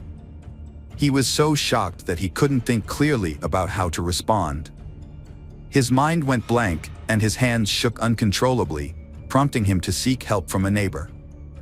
The Ramirez brothers' accounts were believable, and their distress seemed authentic. Nevertheless, the police had seen convincing performances before, so they needed concrete evidence to confirm their innocence. It was possible that one of the brothers was involved in the crime, and the other was covering for him. To investigate this, detectives asked about their relationships with each other. Sebastian expressed his love for Brianna and his excitement for their upcoming wedding. Hugo was questioned about whether he had any issues with Brianna or if they had argued, but he denied it. Hugo also explained that while he found her attractive and charming, he had no romantic intentions towards her because he valued his good relationship with his brother and would never jeopardize his happiness. Brianna was like a sister to Hugo. And after hours of questioning, neither Hugo nor Sebastian raised any suspicions. The police took DNA samples from the brothers and allowed them to return home. To verify the brothers' alibis, detectives spoke with employees of El Tequila Salsa restaurant and reviewed the restaurant's security footage. The brothers' accounts checked out, and the possibility of a domestic-related crime was ruled out. The investigation continued, and the question remained, who could have committed such a heinous crime against an innocent young woman? Was there a predator lurking in the city who had been watching Brianna and waiting for the perfect moment to strike? The police considered this possibility as they analyzed the evidence. The autopsy results confirmed the police's initial suspicions. The sequence of events was reconstructed as follows. Brianna was first hit on the head with a blunt object, likely an iron, which caused a severe injury. The perpetrator then cut her throat and inflicted multiple stab wounds to her body. The attack was extremely violent, with so many wounds that even experts couldn't count them all. At least 2 of the injuries were fatal. DNA from an unknown source was found under Brianna's fingernails, indicating that she struggled and resisted her attacker. Initial reports that nothing was missing from Brianna's home were later found to be incorrect. Brianna's phone had actually been taken, and Sebastian was the one who discovered its loss and informed the detectives. This new information became a crucial lead in the investigation. The police learned from the phone provider that the phone was still active and obtained its location. Surprisingly, the phone was found to be nearby, specifically on the premises of the restaurant where Sebastian and Hugo worked. This revelation added complexity to the case, given the brothers' solid alibi and the suspicious circumstances surrounding the missing phone. The detectives rushed to the location and found that the phone's coordinates led them to the parking lot of a shopping center that housed the restaurant. A search of the area revealed that the phone was likely in one of the trash bins. After a brief search, a plastic takeout bag with the logo of El Tequila Salsa was found in a container. Inside the bag were the victim's phone, 2 mismatched gloves, and a pair of women's underwear. One of the gloves had a blood stain. The bag and its contents were sent to the lab for further analysis, which could potentially yield fingerprints or DNA from the perpetrator. After seeing a photo of the bag's contents, Sebastian identified his girlfriend's underwear. The police then questioned the restaurant staff multiple times. On May 5th, they asked everyone to provide a DNA sample and checked for any scratches or injuries. They also carefully reviewed all the surveillance footage, both inside and outside the building and nearby businesses. The police had a challenging task to figure out who had thrown away the bag. A kitchen worker initially caught the investigators' attention because he arrived late to work after Brianna had already been found lifeless. However, he had a solid alibi. He had been pulled over for speeding on his way to the restaurant. Reviewing the security footage was crucial to the investigation, which led them to another suspect, Raul Ponce Rocha, the 24-year-old kitchen manager. On the day of the crime, Raul left the building at 10:18 a.m. wearing a brown hoodie and returned 35 minutes later, at 10:53 a.m., without it. When questioned, Raul explained that he had gone to pick up his friend Luciano, a dishwasher at the restaurant, who lived in the same building as Brianna and her colleagues. Raul claimed the trip took about 20 minutes, but there was a 15-minute gap in his timeline that he refused to explain. Luciano corroborated Raul's story, stating they drove straight to work without stopping. Nevertheless, the detectives remained skeptical about the unaccounted 15 minutes and Raul's suspicious behavior. Raul Ponce Rocha, the manager of El Tequila Salsa, had raised suspicions due to the cuts on his hands, which he claimed were from working with knives. However, there was not enough evidence to detain him at that point. Further investigation revealed that on May 2nd at 1:16 p.m., a single employee had exited the back door of the restaurant, and at the same time, only one person had approached the trash bins. This led to the quick identification of the suspect, who was surprisingly Raul Ponce Rocha, not Sebastian or Hugo Ramirez as initially suspected. A search warrant was obtained for Raul's home, and the search uncovered some peculiar items. Under his mattress, investigators found 4 pairs of women's underwear, several adult videos, a brown hoodie, and a glove similar to the one found in the trash bin. On the same day, Raul's DNA samples were sent for comparison with those found on the plastic bag, and a strand of female hair found on his clothing was also analyzed. All the evidence pointed to Brianna. It was only a matter of time before the test results confirmed the match. Raul was eventually arrested on suspicion of first-degree murder. Sebastian was stunned when he learned that a suspect had been identified in the brutal crime. He had trouble believing that his co-worker, Raul Ponce Rocha, could be capable of such a heinous act. What motivated Raul to commit this crime, especially since he barely knew Brianna? Sebastian's impression of Raul was that he was a friendly and harmless person. The mystery began to unravel in 2011 when Raul stood trial. Despite a lengthy investigation, Raul consistently denied any involvement in the crime and never admitted guilt.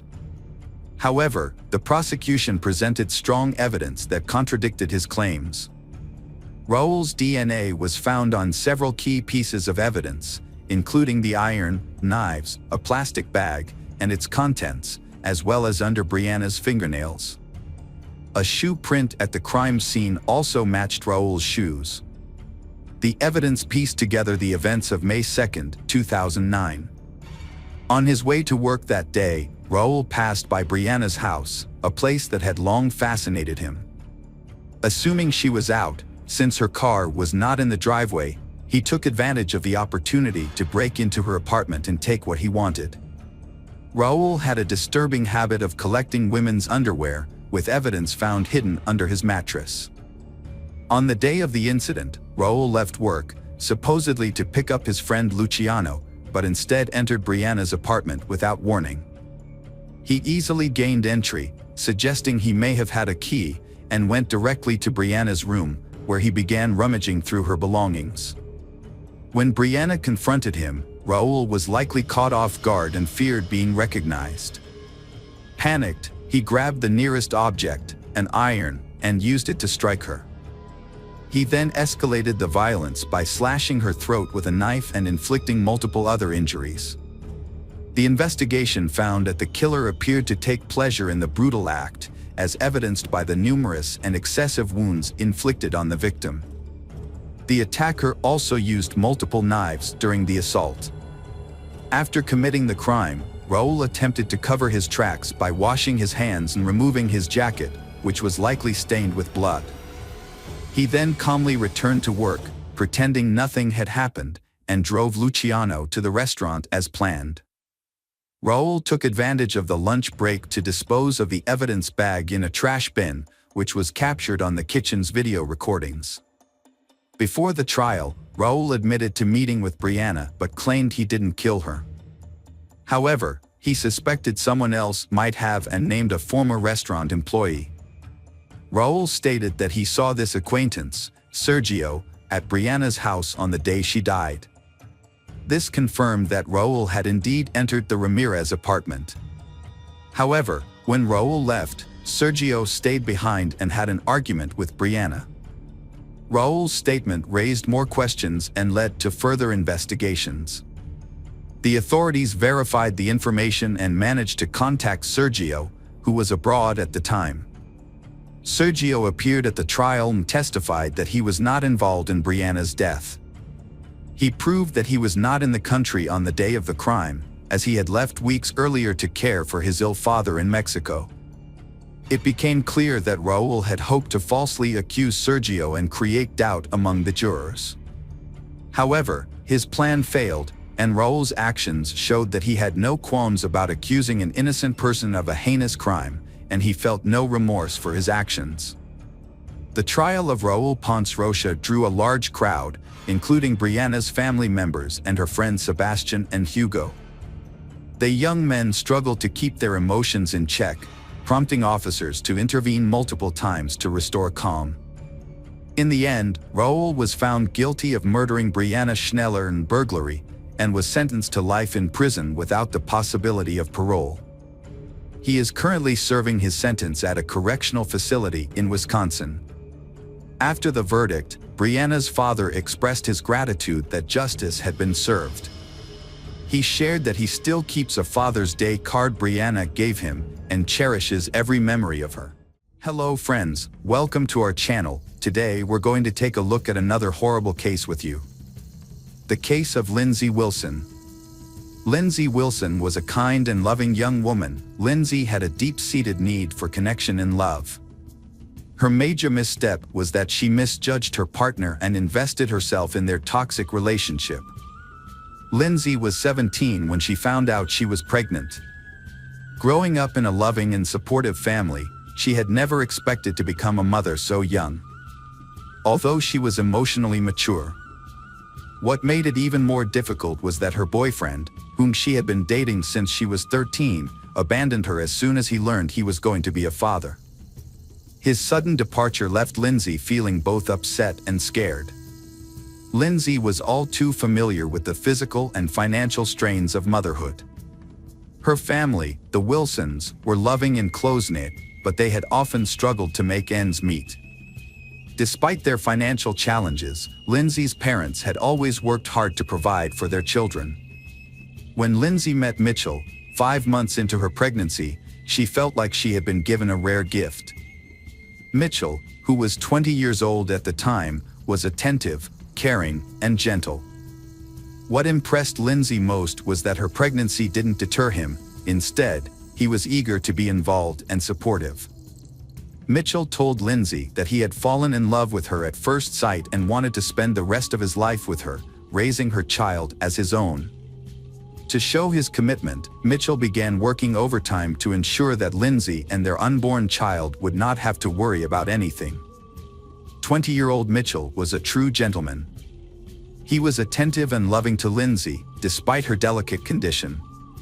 In fact, Mitchell had fallen deeply in love with her at first sight and wanted to spend his life with her, including raising her child as his own. At the time, Mitchell was earning a good income. However, when they announced their decision to get married, their parents were shocked. They felt that their 5-week relationship was too short to withstand the challenges and circumstances that came with marriage. Despite their concerns, Lindsay relatives noticed a positive change in her since being with Mitchell. She had regained her cheerfulness and good health.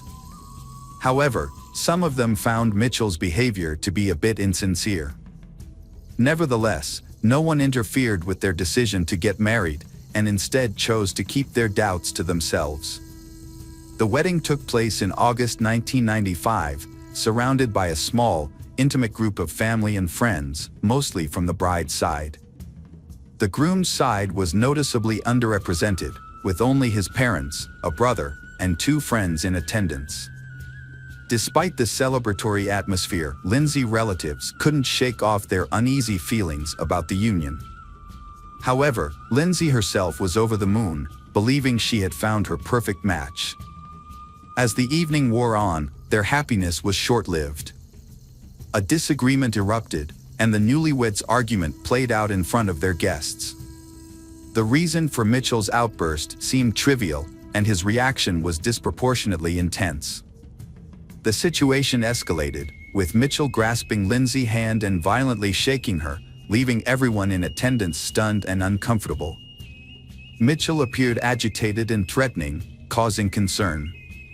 When he calmed down, he apologized to everyone and made light of the situation, attributing his behavior to holiday stress. Although Lindsay didn't think much of the incident at the time and soon forgot about it, it was actually one of the warning signs of their toxic relationship. After getting married, Mitchell and Lindsay moved into an apartment in Southport, away from their parents. They started their life together and soon welcomed a baby girl named Robin. However, Lindsay soon discovered that her husband had a volatile temper, which cast a shadow over the joy of their new family. Mitchell's moods were unpredictable. One moment he was happy and joking, and the next, he would become aggressive and unreasonable. She thought she was maintaining a delicate balance at home, but in reality, she was giving in to his control. He dictates her every move and gets angry if she misses a phone call or doesn't pick up. Their arguments often ended with Mitchell begging for forgiveness and declaring his love. For a while, it seemed that peace had been restored, but their cycle of arguments became more and more intense. Lindsay struggled to recognize who she once loved. She frequently shared her concerns with her relatives, who urged her to leave the relationship and end her suffering. However, Lindsay found it difficult to acknowledge her mistake and admit defeat. Lindsay's relatives noticed that she often dwelled on memories of the past. Whenever her husband promised to change and return to his gentle and caring ways, Lindsay wanted to believe him and waited for him to fulfill his promises. Meanwhile, Mitchell's controlling behavior intensified. He restricted Lindsay's freedom, forbidding her from going out alone in the evenings and eventually requiring her to be accompanied by him at all times. Despite his possessiveness, Mitchell was seen with other women, sparking Lindsay's suspicions of infidelity. Lindsay confided in her older sister about her concerns, sharing an incident where a woman visited their home, unaware that Mitchell was married. This revelation led to another argument, which escalated into physical violence. Physical abuse gradually became a part of Lindsay's life. To control her and protect his reputation, Mitchell started limiting her interactions with others. He began by restricting her contact with neighbors, friends, and acquaintances, and eventually with her family. Lindsay, unhappy and fearful of being caught and punished, tried to secretly maintain contact with her loved ones.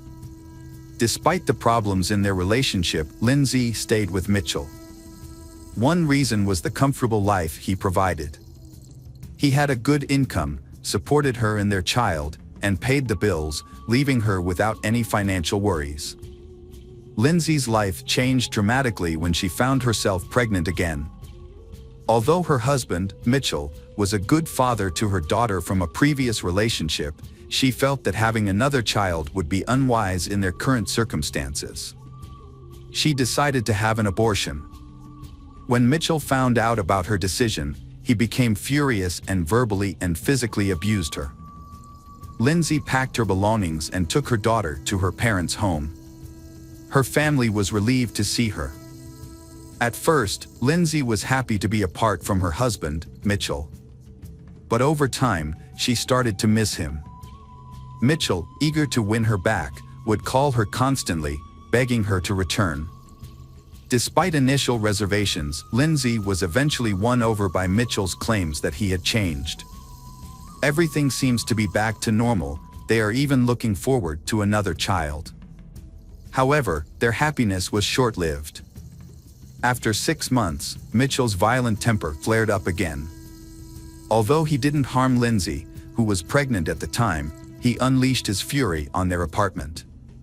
He smashed furniture, ripped doors off their hinges, and damaged the walls. He even threw their television out the window and vandalized their car. The landlord, fed up with the destruction, demanded that they pay for the damages and move out. The family's financial situation became even more dire. As a result, they was forced to take out a significant loan and downsize to a smaller, more modest apartment. In October 1997, Lindsay gave birth to their son, Jack. Mitchell was overjoyed at the arrival of his child. However, the relationship between the spouses continued to deteriorate over time. Mitchell often left home for extended periods, sometimes for just a few days, sometimes for an entire week, frequently citing trivial or made-up reasons. Although Lindsay had grown accustomed to her husband's behavior, she eventually reached her breaking point and filed for divorce, returning to her parents' home when Mitchell abandoned her once again. Lindsay realized she couldn't handle the separation from Mitchell on her own, so she reached out to a local charity that supports women in crisis. The charity helped her find affordable housing in a different city, allowing her to start fresh. However, she was worried that Mitchell would find out her new contact information, so she took steps to protect herself. When Mitchell began making threats, she took it a step further and got a restraining order from the police. With the help of a therapist, Lindsay started rebuilding her life. She kept a journal to document her experiences, intending to use it as a warning for her children in the future, so they wouldn't make the same mistakes she did. The journal entries supported what her relatives had said about the problems within the family. Unfortunately, despite her efforts to stay hidden, Mitchell eventually discovered her phone number and began calling her constantly, demanding to see their son. Lindsay, now free, soon felt lonely and couldn't resist her ex's persistence. They started talking and seeing each other again, eventually moving back in together. Ashamed of her weakness, Lindsay kept this a secret, but it eventually came out. Her relatives and friends were shocked and disappointed by her reunion with he they considered a tyrant, and they couldn't understand why she had taken him back. Her relatives continued to dislike Mitchell and cut off most communication with him. Despite their efforts to help her, Lindsay repeatedly returned to the abusive relationship. As a result, her loved ones eventually gave up trying to save her, accepting the situation and distancing themselves. This time, however, Lindsay's decision would prove to have devastating consequences. After Lindsay disclosed her situation, a social worker began monitoring the young family. However, the social worker reported that she had been unable to contact Lindsay for several weeks. Every time she visited the home, Lindsay's husband, Mitchell, would answer the door, and he was also the first to answer any phone calls. Despite the social worker's repeated requests to speak directly with Lindsay, Mitchell would make excuses and prevent her from doing so. The social worker would leave her contact information, but Lindsay never returned her calls. The social worker became concerned for Lindsay's safety and requested a welfare check. When law enforcement responded to the report and visited the address, they too were unable to speak with Lindsay. Mitchell claimed that he had not seen his wife at home for a long time, but he did not consider her missing. Mitchell said that Lindsay participated in a party with a friend on Christmas Eve, returning home early in the morning somewhat intoxicated. This led to an argument with Mitchell. Following the argument, Lindsay packed her belongings and left without saying goodbye to the children. Mitchell claimed Lindsay had left him for another man and no longer wanted to have any contact with him. Mitchell's subsequent media appearances sparked widespread attention. He presented himself as a worried and abandoned husband, pleading for Lindsay to return. However, during these interviews, he also shared intimate details about their marriage, occasionally speaking negatively about his wife. Mitchell believes that Lindsay's actions stemmed from a desire for a lavish lifestyle. He said to have seen her driving an expensive car, which he thought was proof that she had left their children for a wealthy man. Despite her public image, Mitchell was enjoying the freedom of a single life. The search for Lindsay began with conversations with her relatives. During these conversations, it was learned that she was last seen by her family on December 11th. At that time, she appeared to be in high spirits and looking well, with her behavior being normal. During their investigation, detectives were surprised that no one had expressed concern about the young wife's whereabouts for 2 months. However, they soon discovered a plausible explanation. Mitchell had a history of limiting his wife's interactions with others, even close relatives. In the past, her family had difficulty staying in touch with her due to Mitchell's controlling behavior, which made it more believable that Lindsay had intentionally kept a low profile for an extended period. The news of Lindsay's disappearance alarmed everyone, despite the initial assumption that she was not the type to be concerned about. She was known for her modest lifestyle and never drank. Additionally, her husband had restricted her from having any contact with the outside world, including friends and acquaintances. Several inconsistencies in Mitchell's statement to the police raised suspicions about his character. It seemed unlikely that Mitchell would willingly let his wife leave, and that Lindsay would not abandon her children to a controlling husband.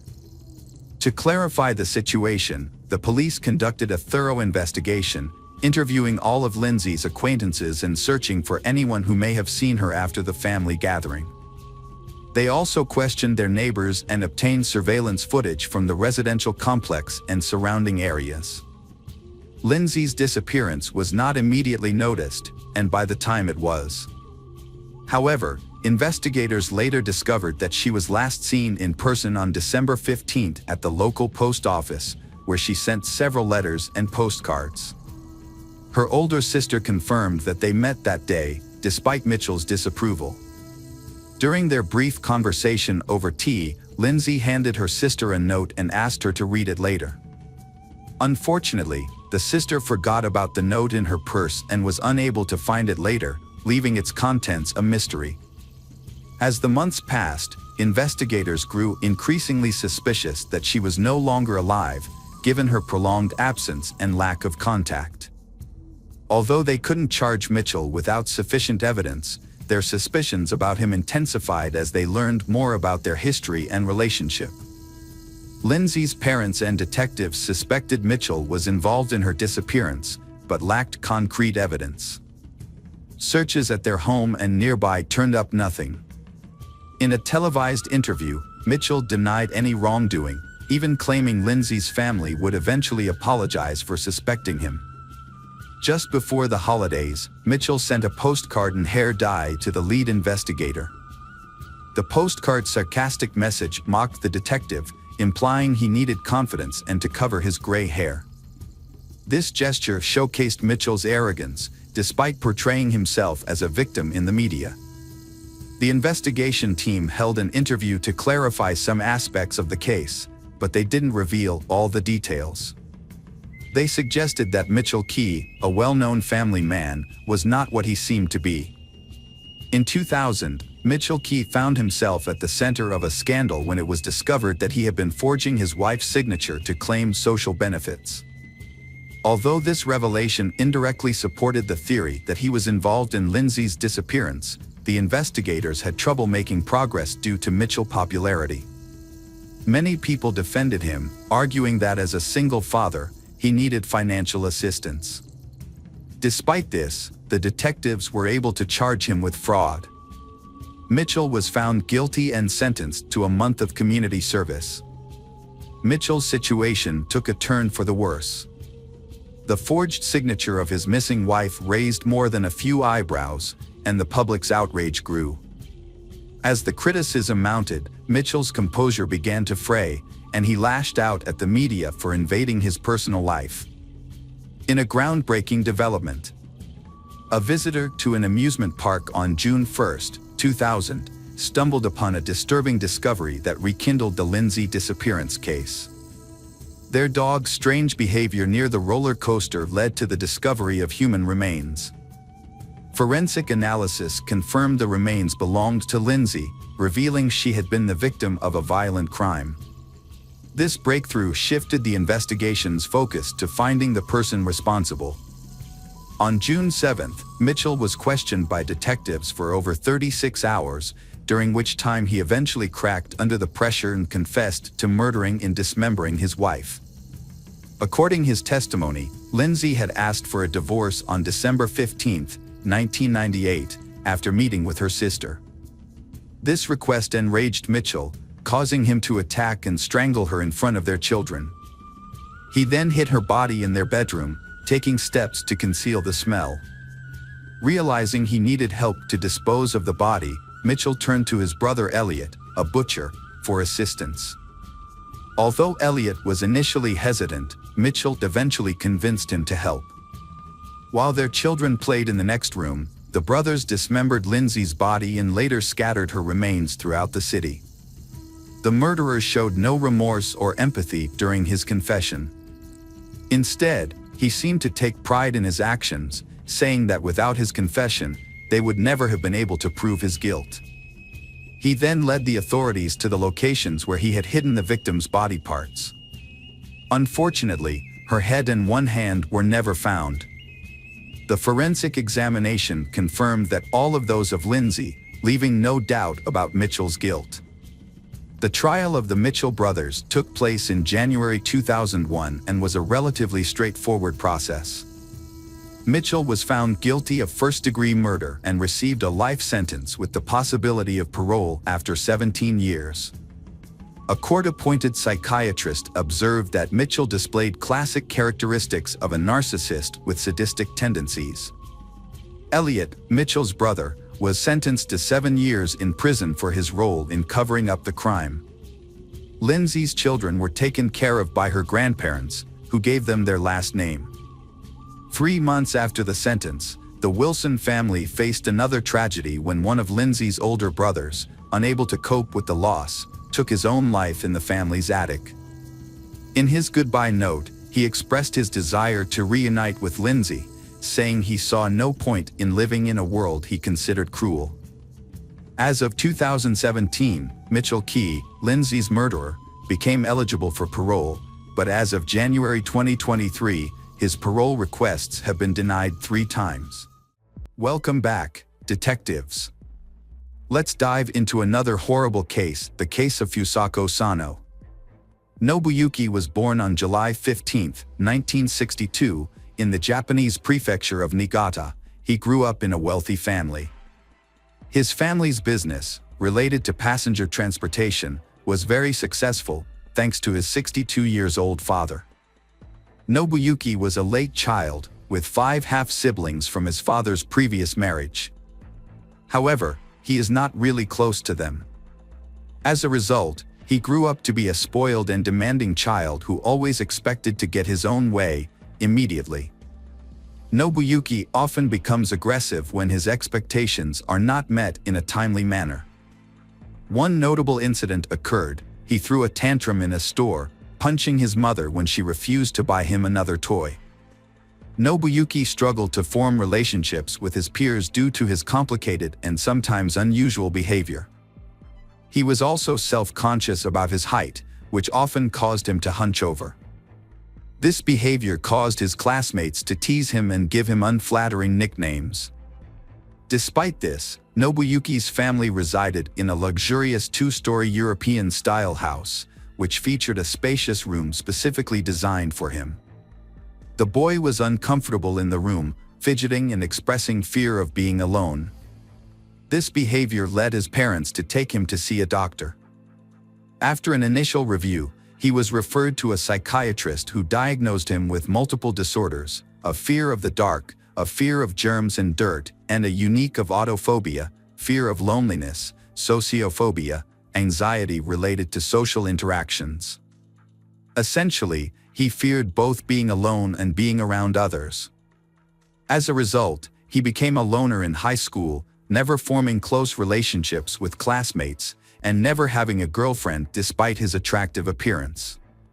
His peers avoided him, and he became an outcast. The only people he felt comfortable expressing his anger and frustration to were his elderly parents, who forgave him and tried to calm him down with gifts and money. As an adult, he struggled to hold down a job. He frequently got into conflicts with colleagues, neglected his responsibilities, and would often leave work in the middle of the day for no good reason, such as when it was raining and he felt sad. On one occasion, he intentionally hurt a female coworker, likely trying to get her attention out of sympathy. Although the incident was attributed to an accident, he was fired immediately. After being fired, Nobuyuki became unemployed and relied on his parents' financial support.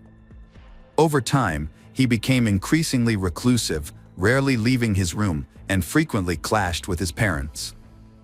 Following a particularly intense quarrel, Nobuyuki started a fire in his home, nearly destroying the house and putting its occupants in harm's way.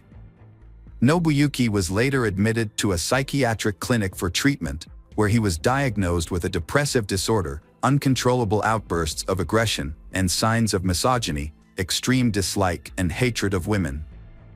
After a little over a month of treatment, he was discharged, deemed not to pose an immediate threat to others. For a brief period, Nobuyuki remained calm and even began rebuilding the partially burned house, adding a couple of new rooms. However, his efforts were short-lived, and he eventually abandoned the construction project. Nobuyuki became increasingly withdrawn and isolated.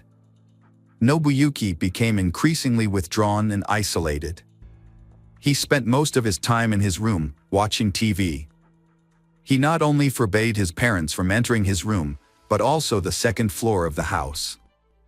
If they tried to cross this boundary, he would violently lash out at them, punching and threatening to kill them. In the spring of 1989, Nobuyuki began taking walks, but he preferred to stroll near a local school where he could secretly watch the female students. At first, he kept his distance and tried not to communicate with anyone.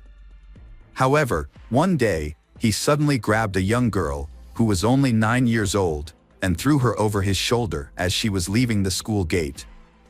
He then ran to his car, which was parked nearby. The other children immediately screamed for help, and a school security guard and bystanders quickly intervened, rescuing Shi and detaining Nobuyuki until the police arrived. Nobuyuki was unable to explain why he attacked Shi, and it was clear that he had intended to commit a violent and unlawful act against a minor. As a result, he was charged with attempting to commit a violent crime against a child. Nobuyuki Sato avoided a long prison sentence thanks to his father's connections and wealth. In August, Nobuyuki was given a year's probation despite his heinous crime. Shortly thereafter, his name was mysteriously removed from the criminal prosecution database, allegedly due to his father's intervention. However, Nobuyuki's father died shortly after his son's case, dying of a heart attack. Nobuyuki was left with overwhelming shame and guilt for his father's sacrifices and efforts to cover up his crime. After the failure of his first kidnapping attempt, Nobuyuki, 28 years old, tried again a year and a half later.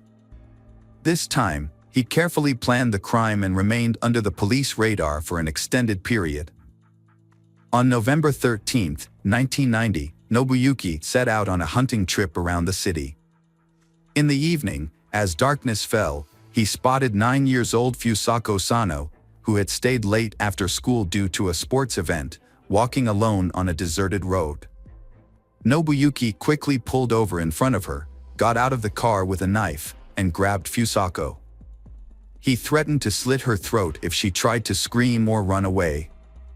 Then, he forced her into the trunk of the car. After driving for a while, he turned into a vacant lot, where he tied Fusako's hands and feet and covered her mouth with tape. When night fell, Nobuyuki drove to his house and took Fusako out of the trunk. Nobuyuki led her through a part of the house that was still under construction to his room, trying not to be seen. He then left the room and re-entered through the front door, as if everything was normal. Once upstairs, Nobuyuki again threatened Fusako with the knife, ordering her to be quiet. He tied her to the bed and warned her that if she tried to leave the room, look out the window, scream, or cry, he would kill her and dispose of her body in the ocean, where no one would ever find it. Fusako was terrified and obeyed the kidnapper's orders, hoping that he would eventually take pity on her and let her go. When Fusako didn't return home from school, her parents started to worry. They knew she had stayed late to watch a baseball game, but as the sun began to set, they expected her to be home by then. Initially, Fusako's parents tried to find their daughter on their own, retracing her usual route from school to home, but their efforts were unsuccessful. As night drew closer, the parents of Fusako turned to the police for help, hoping for a quick resolution. Since Fusako's disappearance, only a few hours had passed, and they were anxious to find her. The police launched a search operation. And by the next morning, they were joined by dozens of volunteers from the local community. The following day, the search party grew to over 200 people, who combed the area, distributed flyers with Fusako's photo, and interviewed passers-by in search of witnesses. Notably, Nobuyuki lived close to Fusako's school and the police station. He had previously attempted to kidnap Fusako, which had brought him to the attention of the police. However, despite this, Nobuyuki was not considered a suspect in the case, thanks to the efforts of his late father. A large-scale search operation was initiated to locate Fusako Sano, a Japanese schoolgirl who had disappeared. The search lasted for many months, covering numerous locations such as empty buildings, houses, railroad cars, and vacant lots. Investigators also searched suspicious vehicles and combed through interstate highways, but found no clues. As the investigation continued, authorities considered various theories, including the possibility of involvement by North Korean special services.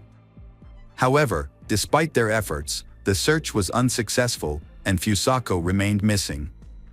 Fusako later revealed that she was terrified during her captivity and followed Nobuyuki's instructions in the hope that he would eventually release her. However, her captor, Nobuyuki, had no intention of letting her go. For several months, he kept her bound with tight restraints that impaired her blood flow and caused her to lose sensation in her limbs. If she disobeyed or made a sound, he would punish her with a stun gun, beat her, or threaten her with a knife. Notably, Nobuyuki never assaulted Fusako in a sexual manner during her captivity. Instead, he treated her more like a possession or a pet, using her as a means of companionship and conversation. Nobuyuki kept Fusako captive, feeding her a meager diet of food prepared by his mother. As a result, Fusako became severely malnourished and weakened. He restricted her to her bed, forcing her to use plastic bags as a toilet, which he would then dispose of in an unfinished part of the house. Once a month, he would bathe her in a basin, cut her hair and nails, and dress her in his own worn-out clothes. Despite her compliance, Nobuyuki would regularly beat her for his own amusement. Over time, Fusako's spirit was broken, and she became submissive, no longer attempting to escape or even look out the window. As the years passed, Nobuyuki stopped bothering to physically restrain Fusako, and didn't even think to lock the door when he stepped out. He would simply cover her with blankets or towels. Occasionally, he would turn on the radio or watch TV with her, but only to programs that interested him, such as Scottish or sports matches. He also brought her comic books, which he enjoyed himself. These were the only things Fusako had to read during her confinement. For nearly a decade, Fusako was isolated, never speaking to anyone else or leaving her room. She remained in bed most of the time, hardly moving or trying to resist her situation. Fusako had become so resigned to her fate that she no longer attempted to escape or call for help. Nobuyuki's mother lived in fear of her son's violence. For years, she had avoided the second-floor room because Nobuyuki had threatened her with violence. This was not an idle warning, as Nobuyuki actually pushed her down the stairs when she tried to enter the room. She retired in 1996 at the age of 73, and her circumstances became extremely difficult. Nobuyuki regularly abused her, forcing her to follow his rules. Desperate for help, she went to the police in the spring of 1996 and filed a report, stating that she was a victim of domestic violence at the hands of her son. However, the police seemed reluctant to intervene and persuaded her to withdraw her statement, advising her to handle the situation on her own. She also sought help from a public health center, complaining about her son's aggressive behavior and requesting that he be hospitalized for psychiatric evaluation. Her concerns were ignored and she was told her son's actions were not worth worrying about. Instead, she was advised to encourage him to seek help voluntarily. In January 2000, the elderly woman, exhausted from years of physical and emotional abuse, made a desperate call for help. She contacted the hospital and the police, requesting that they send the medical team and officers to her home. Her reason for calling was that her son, Nobuyuki, had brutally beaten her again, tied her up, and used a taser on her multiple times. Authorities finally responded to Shi's pleas for help and arrived at her house. When the ambulance and police car appeared, Nobuyuki became visibly agitated, aggressive, and resistant. He had to be restrained with handcuffs and sedated with a large dose of medication. Nobuyuki's mother confessed to the authorities that she lived in fear of her son, whose behavior had become increasingly aggressive and uncontrollable. She also revealed that she had not been allowed to access the second floor of her home for years, as Nobuyuki had forbidden it, threatening to kill her if she disobeyed. Upon entering the second floor and Nobuyuki's room, the police made a shocking discovery. A pile of blankets on the bed moved slightly, and when the officers peeled them back, they found a thin, pale, and exhausted girl hiding underneath. When questioned, she identified herself and revealed that she had been kidnapped by Nobuyuki while walking home from school a long time ago. After the discovery, the police brought Nobuyuki's mother into the room to ask if she knew the captive girl. However, she was shocked and claimed she had no idea that anyone else lived in the house besides her and her son. The kidnapped girl also claimed that she had never seen Shi before. During questioning, Nobuyuki made a shocking confession.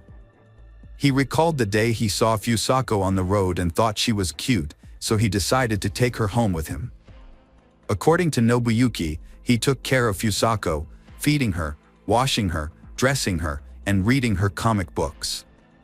He only punished her when she disobeyed him. Nobuyuki also admitted that he loved Fusako like a friend and believed she felt the same way about him. He had no intention of letting her go and hoped she would stay with him forever. He enjoyed spending time with her, talking to her for hours about soccer, music, or his favorite comic book characters, and she would listen silently. Nobuyuki claimed that he never locked his bedroom door, but Fusako never tried to escape, which led him to believe that she was happy living with him. A medical examination concluded that despite his mental disorder, Nobuyuki was able to understand his actions and thus was eligible to stand trial. However, questions were raised about whether his mother could be held accountable as an accomplice. She often bought feminine hygiene products for her son, which raised suspicions. Despite her repeated efforts to alert authorities and get medical help for her family, her concerns were consistently disregarded. The case drew widespread attention before the trial even began, the city police facing heavy criticism.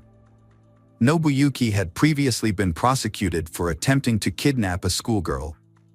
But he had managed to avoid suspicion when he carried out his plan. As a result, the local police chief and the head of the regional police department were removed from their posts for failing to control the situation from the start and making numerous mistakes. Nobuyuki Sato went on trial in May 2000. The prosecution thoroughly examined every detail of his actions, including minor offenses. Nobuyuki was found guilty and sentenced to 14 years in prison, the maximum term. He was released in the spring of 2015 after serving his sentence. By then, his mother had passed away in a nursing home, and Nobuyuki had no other relatives. He was found dead about a year and a half later, in early 2017, in a small rented room. The cause of his death was not disclosed. When Fusako was discovered, she was extremely weak and could barely stand. Doctors diagnosed her with exhaustion, dehydration, and muscle atrophy. She also stuttered, was afraid of sunlight, and had lost most of her communication skills. Her parents didn't even recognize their daughter when they saw her after nearly a decade. It took Fusako about a year to recover physically, but her mental health took much longer to heal. She suffered from severe post-traumatic stress disorder and became withdrawn, avoiding people. Her intelligence was also affected, remaining at the level of a 10-year-old child.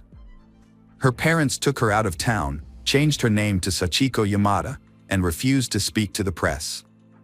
Over time, Sachiko made friends, took up photography, and even passed her driver's license test. In 2007, a family outing took a devastating turn when her father accidentally drowned in a pond she tragically witnessed.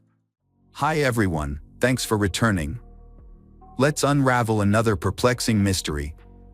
The case of Vincent Brothers. Vincent Brothers was born on May 30, 1962, in Long Island, New York.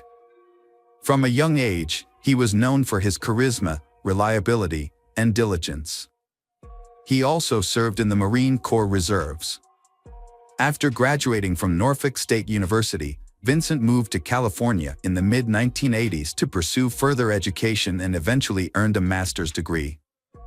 Despite having a successful career as a school administrator, Vincent's personal life was marred by tumultuous relationships.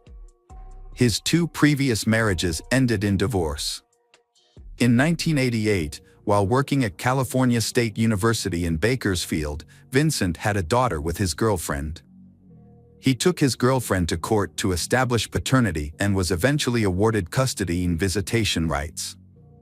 Initially required to pay $350 per month in child support, this amount was increased to $771 in 2003. That same year, Vincent was convicted of wife abuse and received a 6-day jail sentence and probation. In 1992, Vincent married for the second time, but this marriage also ended in divorce in 1996 due to accusations of intimidation and physical abuse by his second wife. While serving as the assistant principal at Emerson High School, Vincent was accused of sexually harassing a colleague. The woman claimed that Vincent assaulted her at his home and took her phone to prevent her from calling the police. When she tried to report the incident to the police, she said police discouraged her from pursuing charges because she was afraid of Vincent's reputation. The harassment continued at school, with Vincent allegedly touching her inappropriately. The woman eventually resigned from her job as a teacher, citing an unfriendly work environment. The school district investigated Vincent due to his increasingly threatening behavior and threatening phone calls. Despite Vincent denying the allegations and having no disciplinary record, the school district transferred him to another school as a precaution. Vincent then began working at John C. Fremont Elementary School in Bakersfield, California, where he also became famous and respected. Vincent was especially known for ensuring the safety of students by taking them home after school. While teaching at Fremont Elementary School, Vincent met Joni Harper, the school's security supervisor and basketball manager. Vincent and Joni began dating and eventually married after the birth of their first child, Marcus. Their family grew with the arrival of their second child, Lindsay, in 2000. However, Vincent's infidelity caused him and Joni to divorce in September 2001.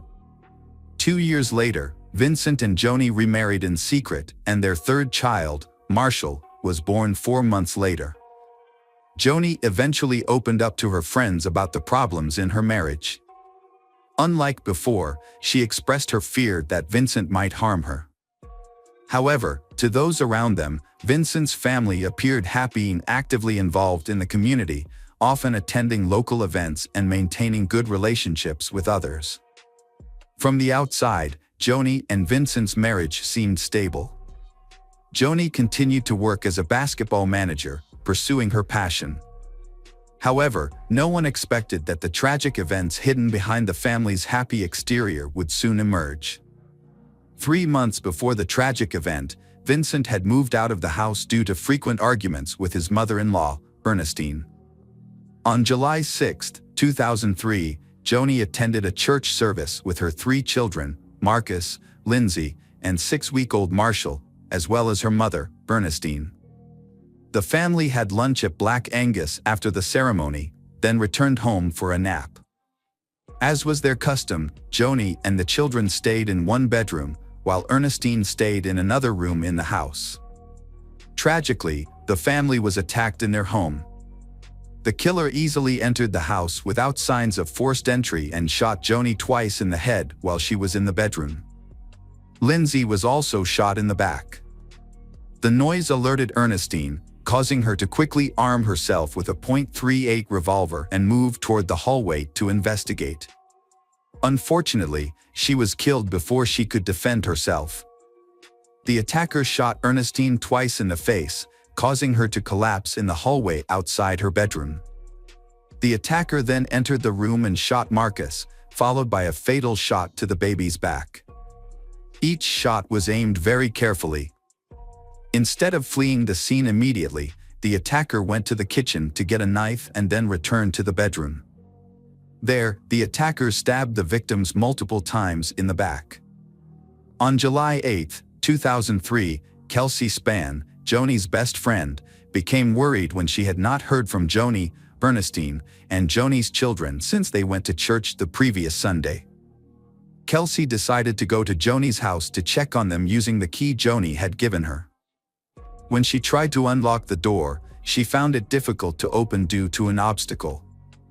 She then went to the back of the house and found an unlocked sliding glass door, which was unusual. Upon entering the house, Kelsey discovered Joni, her mother Ernestine, and Marcus, Lindsay, and Marshall, all dead. Kelsey immediately contacted authorities at 7 a.m. They arrived at the scene and discovered 5 family members brutally murdered. The family's peaceful home, located in a quiet neighborhood, became the scene of a horrific crime. The police investigation concluded that the family had been tragically killed on Sunday afternoon as they returned from church. Before leaving the scene, the perpetrator covered the bodies in the bedroom with blankets and pillows taken from other rooms. Detectives identified Joni as the primary target due to the severity of her injuries, suggesting the attacker had been extremely angry. Police were concerned about Vincent's safety and discovered he had been in Ohio. Detective Watts traveled to North Carolina, where Vincent was visiting his mother with his brother Melvin. When North Carolina police met with Vincent, they found him severely traumatized and unable to speak coherently, which did not provide many details about the investigation. Vincent's behavior was inconsistent with that of a murderer, and because he had been on the other side of the country when the murder occurred, police initially ruled him out as a suspect. He also provided receipts showing purchases made around the time of the tragedy, confirming that he had not been in Bakersfield, California, where the incident occurred. However, Detective Watts still doubted Vincent's innocence. Notably, Vincent never asked how his wife and children had died, which aroused suspicion. On July 11, 2003, Vincent had returned to Los Angeles without attending their family's memorial service, but Vincent had attended their funeral 5 days later. As the investigation continued, it was discovered that Vincent had moved out of his family home in April 2003. Additionally, his wife, Joni, had been planning to divorce him again and had sought child support. Authorities also discovered that Vincent had had a history of violence against women, which had led them to take a closer look at his alibi. Upon further investigation, surveillance video from the store's checkout counters had shown that Melvin, not Vincent, had made the purchase at that time. When confronted, Melvin revealed that Vincent had told him to make these purchases in Vincent's name. Despite their efforts, police were unable to find any witnesses who had seen Vincent between the evening of July 4th and the evening of July 7th. Both Melvin and his family insisted they had not seen Vincent during this time.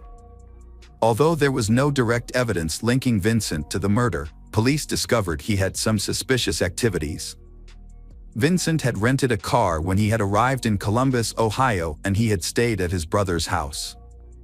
Police suspected Vincent had flown to Columbus on July 2, 2003 to visit family, then returned to Bakersfield on July 4, where the tragic incident had occurred on July 6.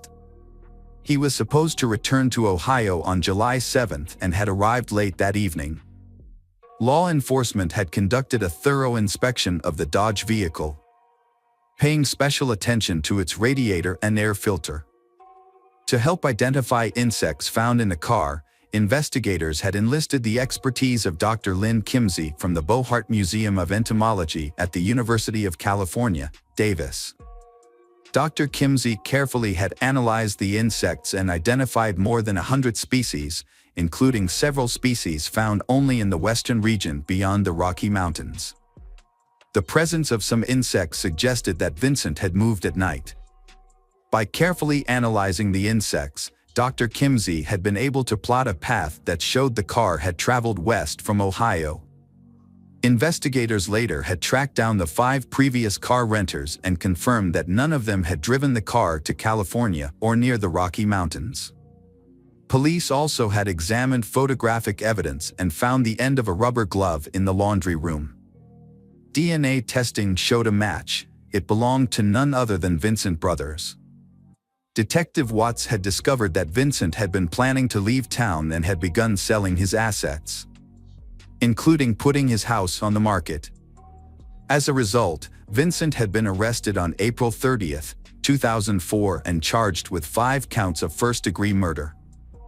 The trial began in 2007, with prosecutor Lisa Green leading the case. The prosecution argued that Vincent's motive for the murder had been financial, suggesting he had acted out of fear of having to pay child support due to his impending divorce from Joni. The prosecution portrayed Vincent as a serial adulterer who often had disappeared for long periods of time and who could become violent. To support their case, the prosecution called several witnesses, including Dr. Lynn Kimsey, who testified that the insects found in the Dodge were consistent with insects commonly found along Interstate 70. This testimony was further supported by evidence showing 5,424 miles had been driven from July 2 to July 11 in accordance with the prosecution's statement. However, when Melvin had appeared in court, he tried to change his previous testimony, claiming that he had lied to the police about Vincent giving him a credit card to use. In response, the defense presented an expert on high-speed driving, who argued that maintaining an average speed of 70 miles per hour during the trip from Ohio to California had been extremely difficult. The defense also presented its pathologists, who testified that the murders could have occurred as late as Monday morning, July 7, 2003. The defense also had presented interrogation tapes to prove that Melvin had been pressured by police to change his statement. Additionally, they called a witness who claimed to have seen a car accident involving Vincent on Sunday morning, in which a boy on a bicycle had collided with Vincent's rental car at an intersection. Although the incident had not been reported to the police due to the lack of damage or injuries, the prosecution attempted to verify the story. Vincent had taken it upon himself to defend himself. He had strongly denied all accusations about his married life and had firmly denied the accusation of murdering his family. Throughout his testimony, Vincent had become emotional and had shed tears several times. The prosecution had called Carla Tuya, principal of Franklin School, as a witness. She had testified about her past relationship with Vincent, which had begun in 1996 when his son was born and had ended in 2002 when she had decided to end it. Carla revealed a shocking secret that she and Vincent had been intimate just weeks before the family tragedy, directly contradicting Vincent's previous denials about everything. This admission had damaged Vincent's claim to fidelity to his family. The prosecution had argued that the crime had been carefully planned in advance. Thanks to knowing the family's Sunday habits, the murderer had gained an advantage and had had the opportunity to strike. The perpetrator had taken advantage of this and had waited until the whole family was asleep, then had used the spare key to enter the house through the sliding glass door and had killed each family member. On May 15, 2017, Vincent had been found guilty of 5 counts of first-degree murder, making him eligible for the death penalty. The jury had reached this decision after hearing testimony from 137 witnesses and deliberating for nearly 2 days. After the verdict, Vincent had been removed from the courtroom and had been returned to the Luro detention facility under tight security. Then, on September 27, 2007, Durr County Superior Court Judge Michael Bush had sentenced Vincent Brothers to death by lethal injection. Hi everyone, thanks for returning. Let's unravel another perplexing mystery. The case of Nicole Peets. Nicole Peets was born on February 26, 1973 in King County, Washington. Nicole was the only child in her family and her parents divorced when she was in school. During her high school years, Nicole was an active, sociable, athletic girl who was well-liked by many people. She had many friends and enjoyed field trips to the countryside. After graduating from high school, Nicole studied public relations at Western Washington College. At the same time, Nicole was still actively involved in sports. Nicole took a coaching position at a local sports club. Nicole quickly gained the respect of her colleagues, and Nicole attracted many customers to her classes. After graduating from college, Nicole decided to continue her education to improve her management skills. She found a job at a large mobile communications company. Nicole's personality is friendly, sociable, and willing to help people, but few people know that inside she is suffering from a lot of pain and suffering. Nicole's teenage years were severely affected by alcoholism. The divorce of her parents was a huge shock to her fragile psyche. Her rebellious nature and bad friends influenced her, and she began drinking. All of this led to a serious alcoholism that lasted for many years and completely undermined Nicole's physical and mental health. At that time, Nicole's mother, Gail, worked as a flight attendant and was often away from home because of her busy work. Therefore, Gail did not realize the change in Nicole. Nicole lives with her elderly grandmother, who also did not realize that her granddaughter regularly drank alcohol. When the truth was revealed, alcoholism had caused severe damage to Nicole. To help Nicole, Gail, her mother, accompanied Nicole to support her. Gail accompanied Nicole to therapy and alcoholism meetings, helping Nicole open up and overcome her cravings. At that time, Nicole's mother Gail had remarried, and Gail's new husband, Robert, was supportive of his stepdaughter, loving Nicole like his own daughter and believing that Nicole could overcome her alcoholism. Nicole took treatment very seriously. She did not miss a single meeting and quickly overcame her addiction. However, alcohol caused many health problems for Nicole. She had serious problems with her pancreas that required surgery. In addition, her alcoholism at a young age had seriously affected her fertility, making it impossible for Nicole to have children. In the mid-1990s, when Nicole was recovering from her addiction and living sober again, Nicole met David. At the time, Nicole had just gotten a job at a sports club, and David was a regular at the club. David was a tall, handsome young man. David was immediately attracted to Nicole, an attractive trainer, and David began to show interest in her. David, who was 4 years younger than Nicole, soon developed a relationship that lasted almost 8 years, and it was not until 2002 that the couple decided to marry. David and Nicole had a simple wedding in Hawaii, inviting only their closest friends. After their marriage, the newlyweds bought their own house and began to settle down in the town of Linwood, Washington. Nicole was a friendly and outgoing young woman who quickly made friends and built good relationships with her neighbors. Nicole loved animals and had several dogs. Because she could not have children, Nicole devoted all her love to these pets. David and Nicole were a perfect couple. They often went for walks with their dogs and always had happy smiles on their faces. Nicole loved to cook, and she was a very good cook. Nicole often treated her husband to delicious meals cooked by herself. In 2006, just a few days before her 33rd birthday, Nicole mysteriously disappeared. That day, for the first time, she did not attend an Alcoholics Anonymous meeting, where she was the leader and inspiration for the group. Nicole also did not come to work, making her colleagues even more worried. In the evening, her mother, Gail, felt very worried when she could not contact Nicole all day, which had never happened before. Gail called Nicole's husband, David, to find out what was going on. However, David could not contact Nicole either. David said that David and Nicole had argued a little the day before, so when he tried calling Nicole the next day and got no response, he thought that Nicole was still angry with him. David did not rush to find Nicole right away, but waited until the evening to ask for her forgiveness. However, Nicole still did not come home that night. Nicole's family tried to contact her by phone but received no response. They decided to go to the police to report the incident. However, the police did not immediately accept their report because Nicole was an adult and had only been missing for less than a day. It was not until the evening of the second day after Nicole went missing that the police began searching.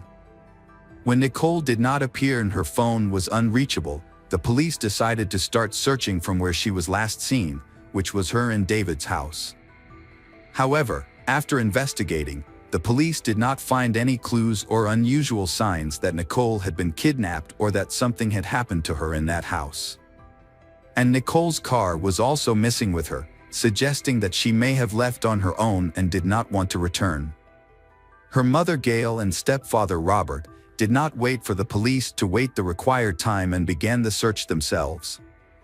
They appealed to all concerned through social media to help in the search and share any relevant information about Nicole's location. Nicole's father and mother also took the first flight to Linwood, where they began searching for Nicole themselves, handing out flyers with her photo and asking people who knew her. The police searched for Nicole and her car. They tried to determine the route the car had taken on the day Nicole went missing. But there were no clues. The next morning a man was jogging when he took a shortcut through an area that was very sparsely populated. As he passed through that area, he noticed something strange in the bushes. As he got closer, he realized it was the severely mutilated body of a naked woman. He immediately called the police and reported the incident. The police quickly arrived at the scene. At the scene was the body of a young woman without any clothes on. Based on the number of bruises and scratches, the victim had been brutally beaten. The cause of death was asphyxiation due to strangulation with bare hands. The police suspected that the body was Nicole Peets, who had been missing for several days. When Nicole's mother, Gail, went to the morgue to identify the body, Gail fainted when she saw the body, and her husband, Robert, was also very sad. As for Nicole's husband, David, he did not show any signs of grief. This made everyone around David feel a little suspicious of his reaction. The police continued to search for Nicole's car, hoping to find traces of the killer in the car. Information about the missing car was widely publicized in the media, along with a call for people to contact the police if they saw the car. Some time later, a gray Volkswagen Polo was found in a parking lot on the outskirts of town. The security guard there discovered the car when he realized that it had been left there for a long time. At the time, he did not know that the car was involved in this serious murder. The police took the car for inspection and examined it to look for evidence and clues to help track down the criminal. However, after the inspection, they found no traces, except for the fingerprints and DNA traces of Nicole and her husband David. Without finding any concrete evidence, the police returned the car to David. The truth is that Nicole was brutally murdered, but the motive for the crime remains unclear. In addition, the carjacking theory is unlikely, as the car was abandoned shortly after on the other side of town. Nicole Pizza's case remains unsolved after nearly a year of investigation. There have been no new leads or leads in the search for the perpetrator. No one saw the suspect leave his car in the parking lot because it was not crowded and there were no surveillance cameras in the area. What is suspicious is that Nicole's case has been kept secret. Information about the investigation and new evidence has not been disclosed to the family. Nicole's relatives have not been fully updated, only receiving small details. Nicole's bank card was used at a gas station after she went missing. Although the police have collected images from the cameras, they have not yet disclosed the results of the investigation. When Nicole's case did not progress and the perpetrator was still at large, Nicole's parents decided to conduct an investigation themselves. They hired a private investigator to gather information, verify some suspicions, and offer a reward for anyone who could provide useful information. The reward was initially $10,000 and later increased to $35,000, but no new leads were found. David initially showed great interest in investigating Nicole's disappearance for the first 6 months. However, after that time, he began to distance himself and had little contact with his in-laws, and David eventually remarried and had children of his own. The news of David's remarriage and children of his own came as a huge shock to Nicole's mother, Gail, because Nicole was unable to have children and was often blamed by David. A grief-stricken Gail repeatedly hinted that the culprit might be her son-in-law. 6 years later, Nicole's case took an unexpected turn. David was arrested as the prime suspect in the case. David did not expect that he himself would be the focus of this investigation. Previously, David had changed his residence and lost contact with Nicole's family, so he thought that the case was over and no one was looking for him. However, David was very surprised when the police raided and arrested him. At that time, David even declared his innocence and was willing to take a lie detector test, but he failed the test. As for the police, they suspected David from the beginning, but lacked concrete evidence. In order to arrest David, the police gathered a lot of evidence to ensure that he was responsible for the crime. In fact, David himself probably thought that he had committed the crime perfectly and would never be discovered. A video from the gas station provided an important clue. Footage of the moment a man paid with Nicole's card showed that the man looked similar to David. Although the man was wearing a hat and sunglasses, making identification more difficult, the footage was a key clue in the case. Police also discovered that Nicole was not wearing her wedding ring. Nicole never left the house without it. Initially, police thought the ring had been stolen with other items, but the box containing the ring was later found on a dressing table in Nicole's home. Police discovered a mouth guard in Nicole's mouth during the autopsy. This was a device Nicole had been prescribed shortly before the tragedy, as she suffered from uncontrollable spasms of her chewing muscles due to anxiety, which led to worn enamel and chipped teeth. The presence of this device suggested that Nicole may have been murdered while she was still asleep in her bed. It is possible that David had forgotten that his wife was using a mouth guard because she had only recently started using it. In addition, the police examined the traces left in Nicole's car. Only David's and Nicole's fingerprints were found in the car. No traces of anyone else were found, suggesting that there was no third person involved in the murder. The investigation also shed light on Nicole and David's family situation at the time. David did not hold any permanent jobs and preferred to spend his time in bars and clubs, where David spent all of Nicole's earnings on alcohol and other women.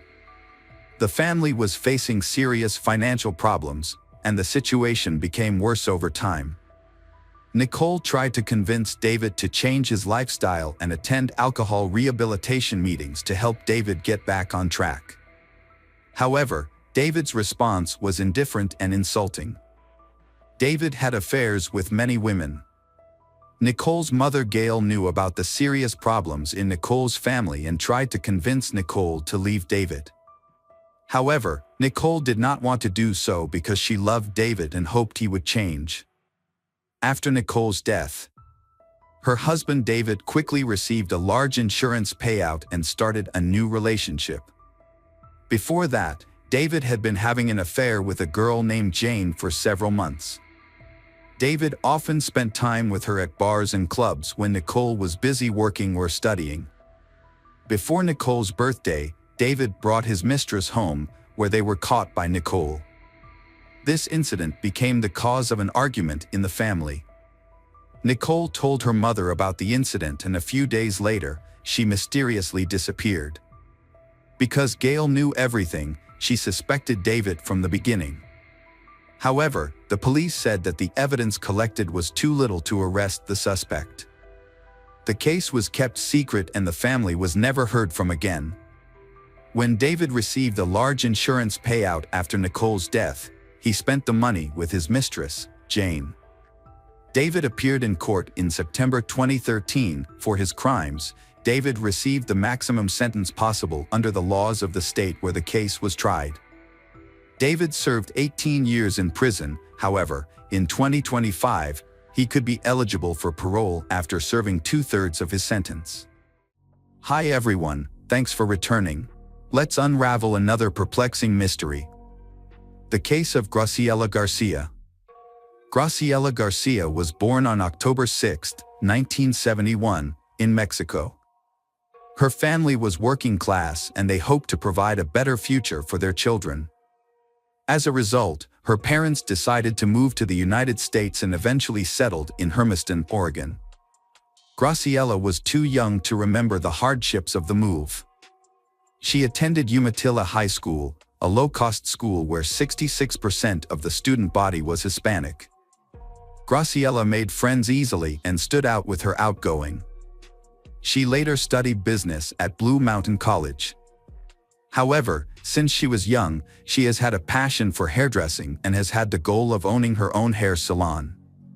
With passion and hard work, Graciela believed that her plans could come true with the right approach.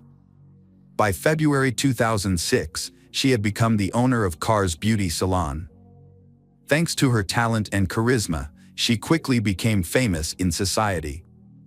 Moreover, her professional image also contributed to the prestige of the salon. She is passionate about her work and has a deep understanding of new beauty trends. Thanks to that, she always has a loyal customer base. Some of her customers have become close friends and are often invited to her home. She is respected and loved by everyone in town. Her private life is also filled with joy and happiness. She was pursued by many men when she was young, but she only loved one. That man became her first love. They have two beautiful daughters, Annabelle and Gabriella, often called Gabby. However, that love did not last long. The man left the family.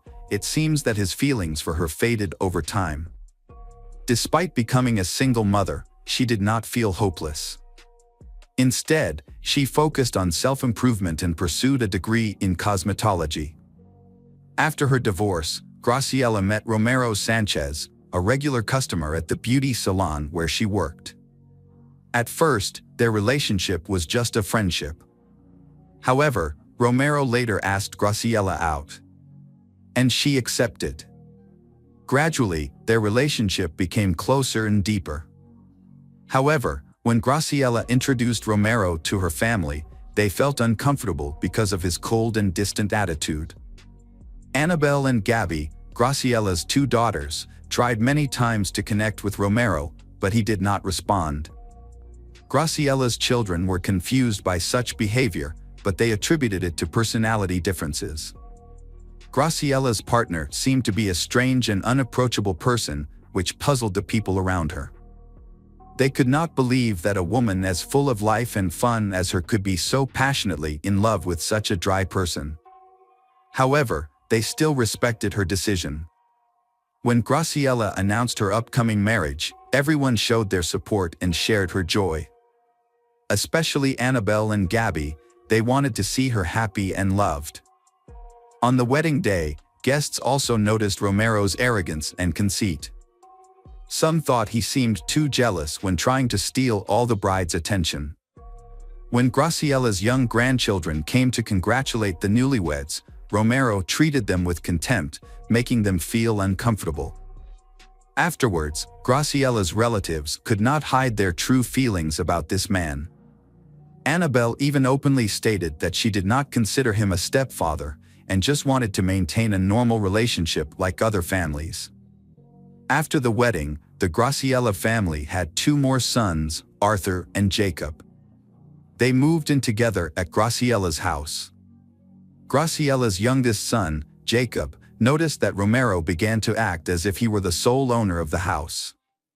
Initially, Graciella tried to set personal boundaries, but because she did not like confrontation, she quickly gave in to Romero. He was hot-tempered and never gave in or apologized first. To avoid creating tension in the family, Graciella continued to give in to Romero. However, over time, Graciella began to realize that she had rushed into this marriage. In conversations with her relatives, Graciella confessed that she felt constrained and oppressed. Her husband controlled her and did not let her go anywhere alone. Despite this, Graciella never said she wanted to leave this abusive relationship. It seems she still loves him. Graciella's family gradually realized that she had become attached to the wrong man. Romero not only controlled Graciella but also lived off of his wife, much to her family's dismay. Romero was a skilled manipulator, constantly stalking Graciella, controlling her correspondence, and even threatening to break up the friendship between Graciella and her friends. He did not want to let her go anywhere, or sometimes he would show up unexpectedly, as if testing her loyalty. His jealousy became excessive and uncontrollable. She felt ashamed and self-conscious because of his behavior, and as a result, she limited her social life. She only communicated with her family and no longer connected with friends or colleagues as before. This seriously affected her work, as her profession required her to communicate regularly with clients and attend various events. Her friends and colleagues noticed a change in Graciella. She was no longer the cheerful and bright woman she used to be. She looked sad and tired, and she was clearly unhappy. Her children also noticed that she had changed in both her mood and appearance. They saw that she had lost her independence and confidence. After discussing it with each other, Graciella's family agreed that they did not like Romero. However, since he was Graciella's choice, there was not much they could do to change the situation. They could only respect her decision. Other relatives also expressed doubts about Romero, but no one knew how to help her in this situation. Graciella and Romero needed help with their relationship, and Gabby had mentioned this to her mother. However, Graciella believed that she would manage her personal life on her own. In 2018, Graciella decided to move her salon to her home for convenience. However, her family was skeptical as they had not heard about the plan for 12 years. Some customers commented that Romero's constant presence at the salon made them feel uncomfortable. Some people thought that Graciella moved the salon home to solve the problem, but others doubted that the idea came from Romero. However, Graciella was happy about the change and believed that working from home would bring her closer to Jacob and Romero. At the end of the year, she and her husband renovated a room into a beauty salon, completing it in May 2019. The salon closed shortly after, but Graciella's reputation remained intact, and rumors of her reopening attracted many customers, including new ones. Graciella was delighted with her career success, but became increasingly secretive about her personal life. However, After 17 years of marriage, Graciela and Romero decided to separate. Romero always kept in touch with their children and saw them regularly. Graciela and her ex-husband shared custody of their youngest son, while the other children were grown and living on their own, but they still kept in regular contact with their family and participated in family activities. Graciela went through the divorce with a calm and optimistic attitude. After the divorce, Graciela focused on developing her beauty salon and spent her free time taking care of her family and close friends. On the morning of November 9, 2019, Romero visited Graciela's eldest daughter, Annabelle, and reported Graciela missing. According to Romero, Graciela and he had been together the night before. However, when he woke up the next morning, he was surprised to find that she was no longer there. Romero tried to contact Graciela but received no response. Annabelle was shocked by the news and Romero's reaction. He cried and appeared distressed. This made Annabelle feel strange because Romero usually did not show emotions in front of them. Romero also said that Graciela had been acting strangely recently, even hinting that she might have found another man in her life. Annabelle felt that Romero's words were insincere and his tears seemed fake, which made her start to doubt his behavior and worry about her mother. Romero usually avoided communicating with his wife's children. But after a while, he changed and decided to connect with them. After Romero left, Annabelle decided to inform the rest of the family about what had happened. Graciela's family gathers to find out what's happening to her. Graciela's car was parked in the driveway. If she decided to leave Romero, she would definitely use her own car. Another thing that surprised them was the neatness of Graciela's house. Everything was perfectly arranged and in order, far beyond normal. However, this was completely contrary to Graciela's personality and lifestyle, because if she went somewhere, her belongings and accessories would be scattered all over the room. Normally, Graciela would spend a lot of time in front of the mirror choosing her outfit for the day. However, the fact that she went out without any jewelry worried the whole family and they wondered why. As she walked around the house, Gabby noticed something strange. The large blanket had been put in the washing machine, something her mother never did. The blanket was too heavy and someone else had washed it, apparently Romero, which made Gabby suspicious. Romero did not explain this, saying that he did not pay attention to such details. But then people realized that several important items were missing from the house, including Graciela's passport, driver's license, and cell phone. This raised further suspicions about Romero's actions. On November 11th, Annabelle contacted law enforcement at the police station and discovered something surprising. Although Romero had known about his wife's disappearance since the 9th or possibly earlier, he had not notified the police. Therefore, Annabelle was the first to file a missing persons report to her mother. Another incident raised concerns about Graciela's safety. She asked Gabby to pick her up, but even though Gabby said it would take some time because of the distance, Graciela continued to ask. Gabby was surprised by this unexpected request for help. Graciela explained that everything was fine and that her request was just a result of an argument with Romero. When they met, Graciela appeared relaxed, smiling and asking her daughter not to worry. She believed that arguments between lovers were just a form of renewal in their relationship. However, after they broke up, Gabby remained uneasy and became increasingly worried about her mother.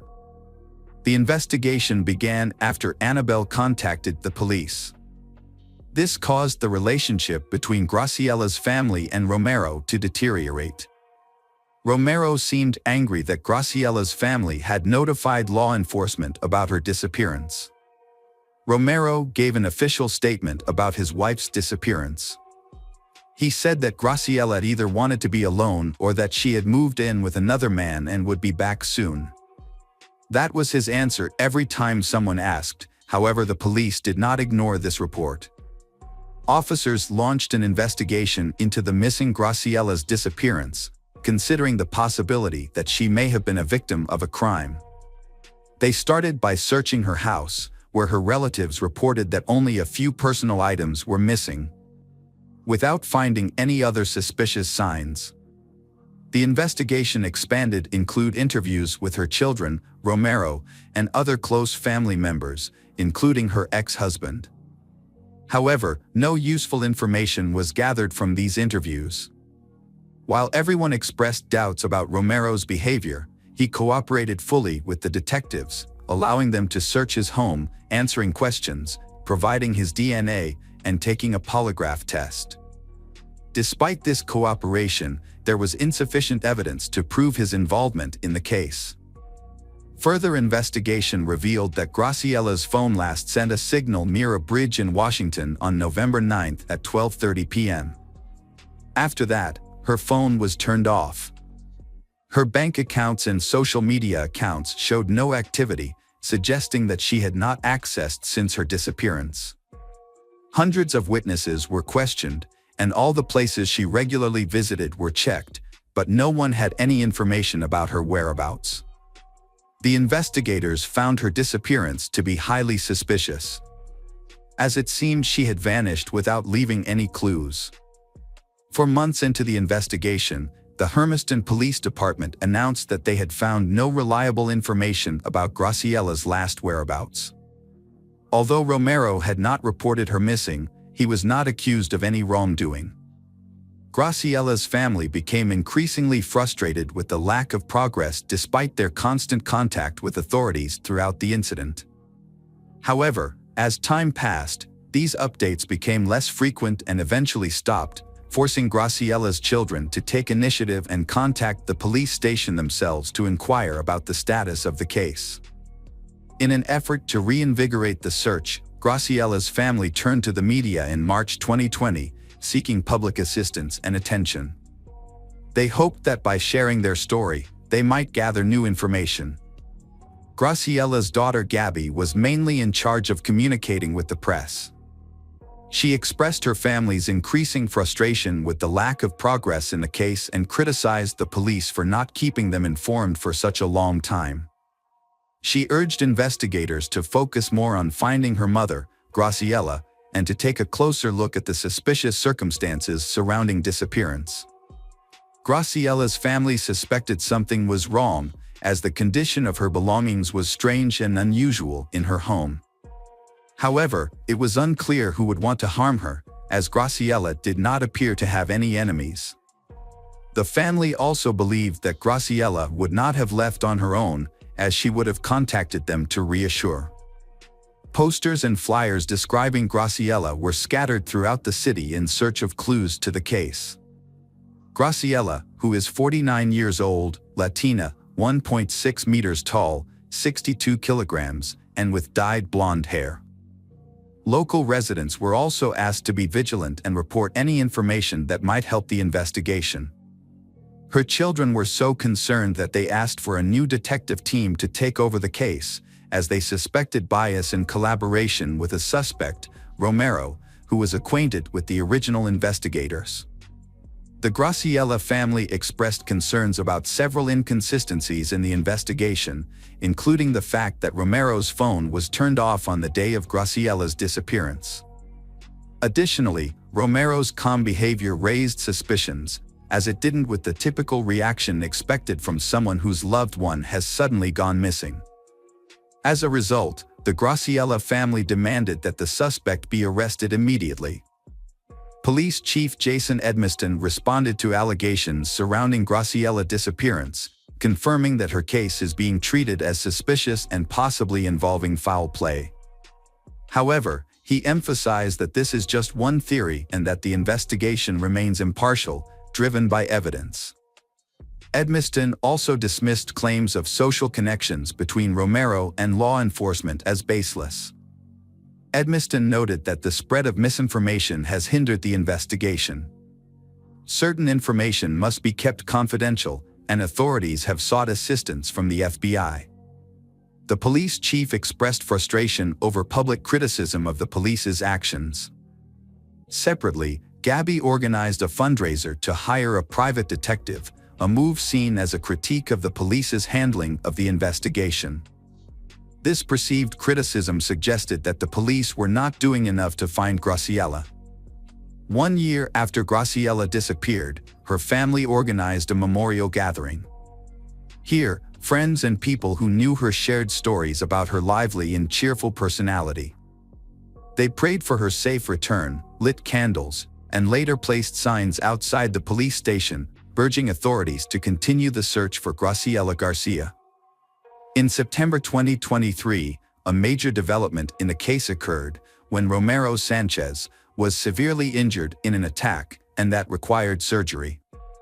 There was speculation that the shooter was Mason Garcia, Graciela's brother.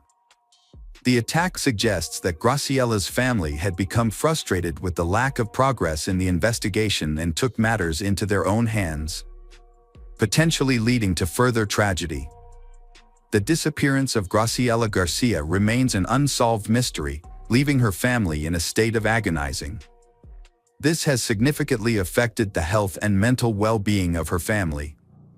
Living without knowing what happened to a loved one can be more challenging than coping with a confirmed loss.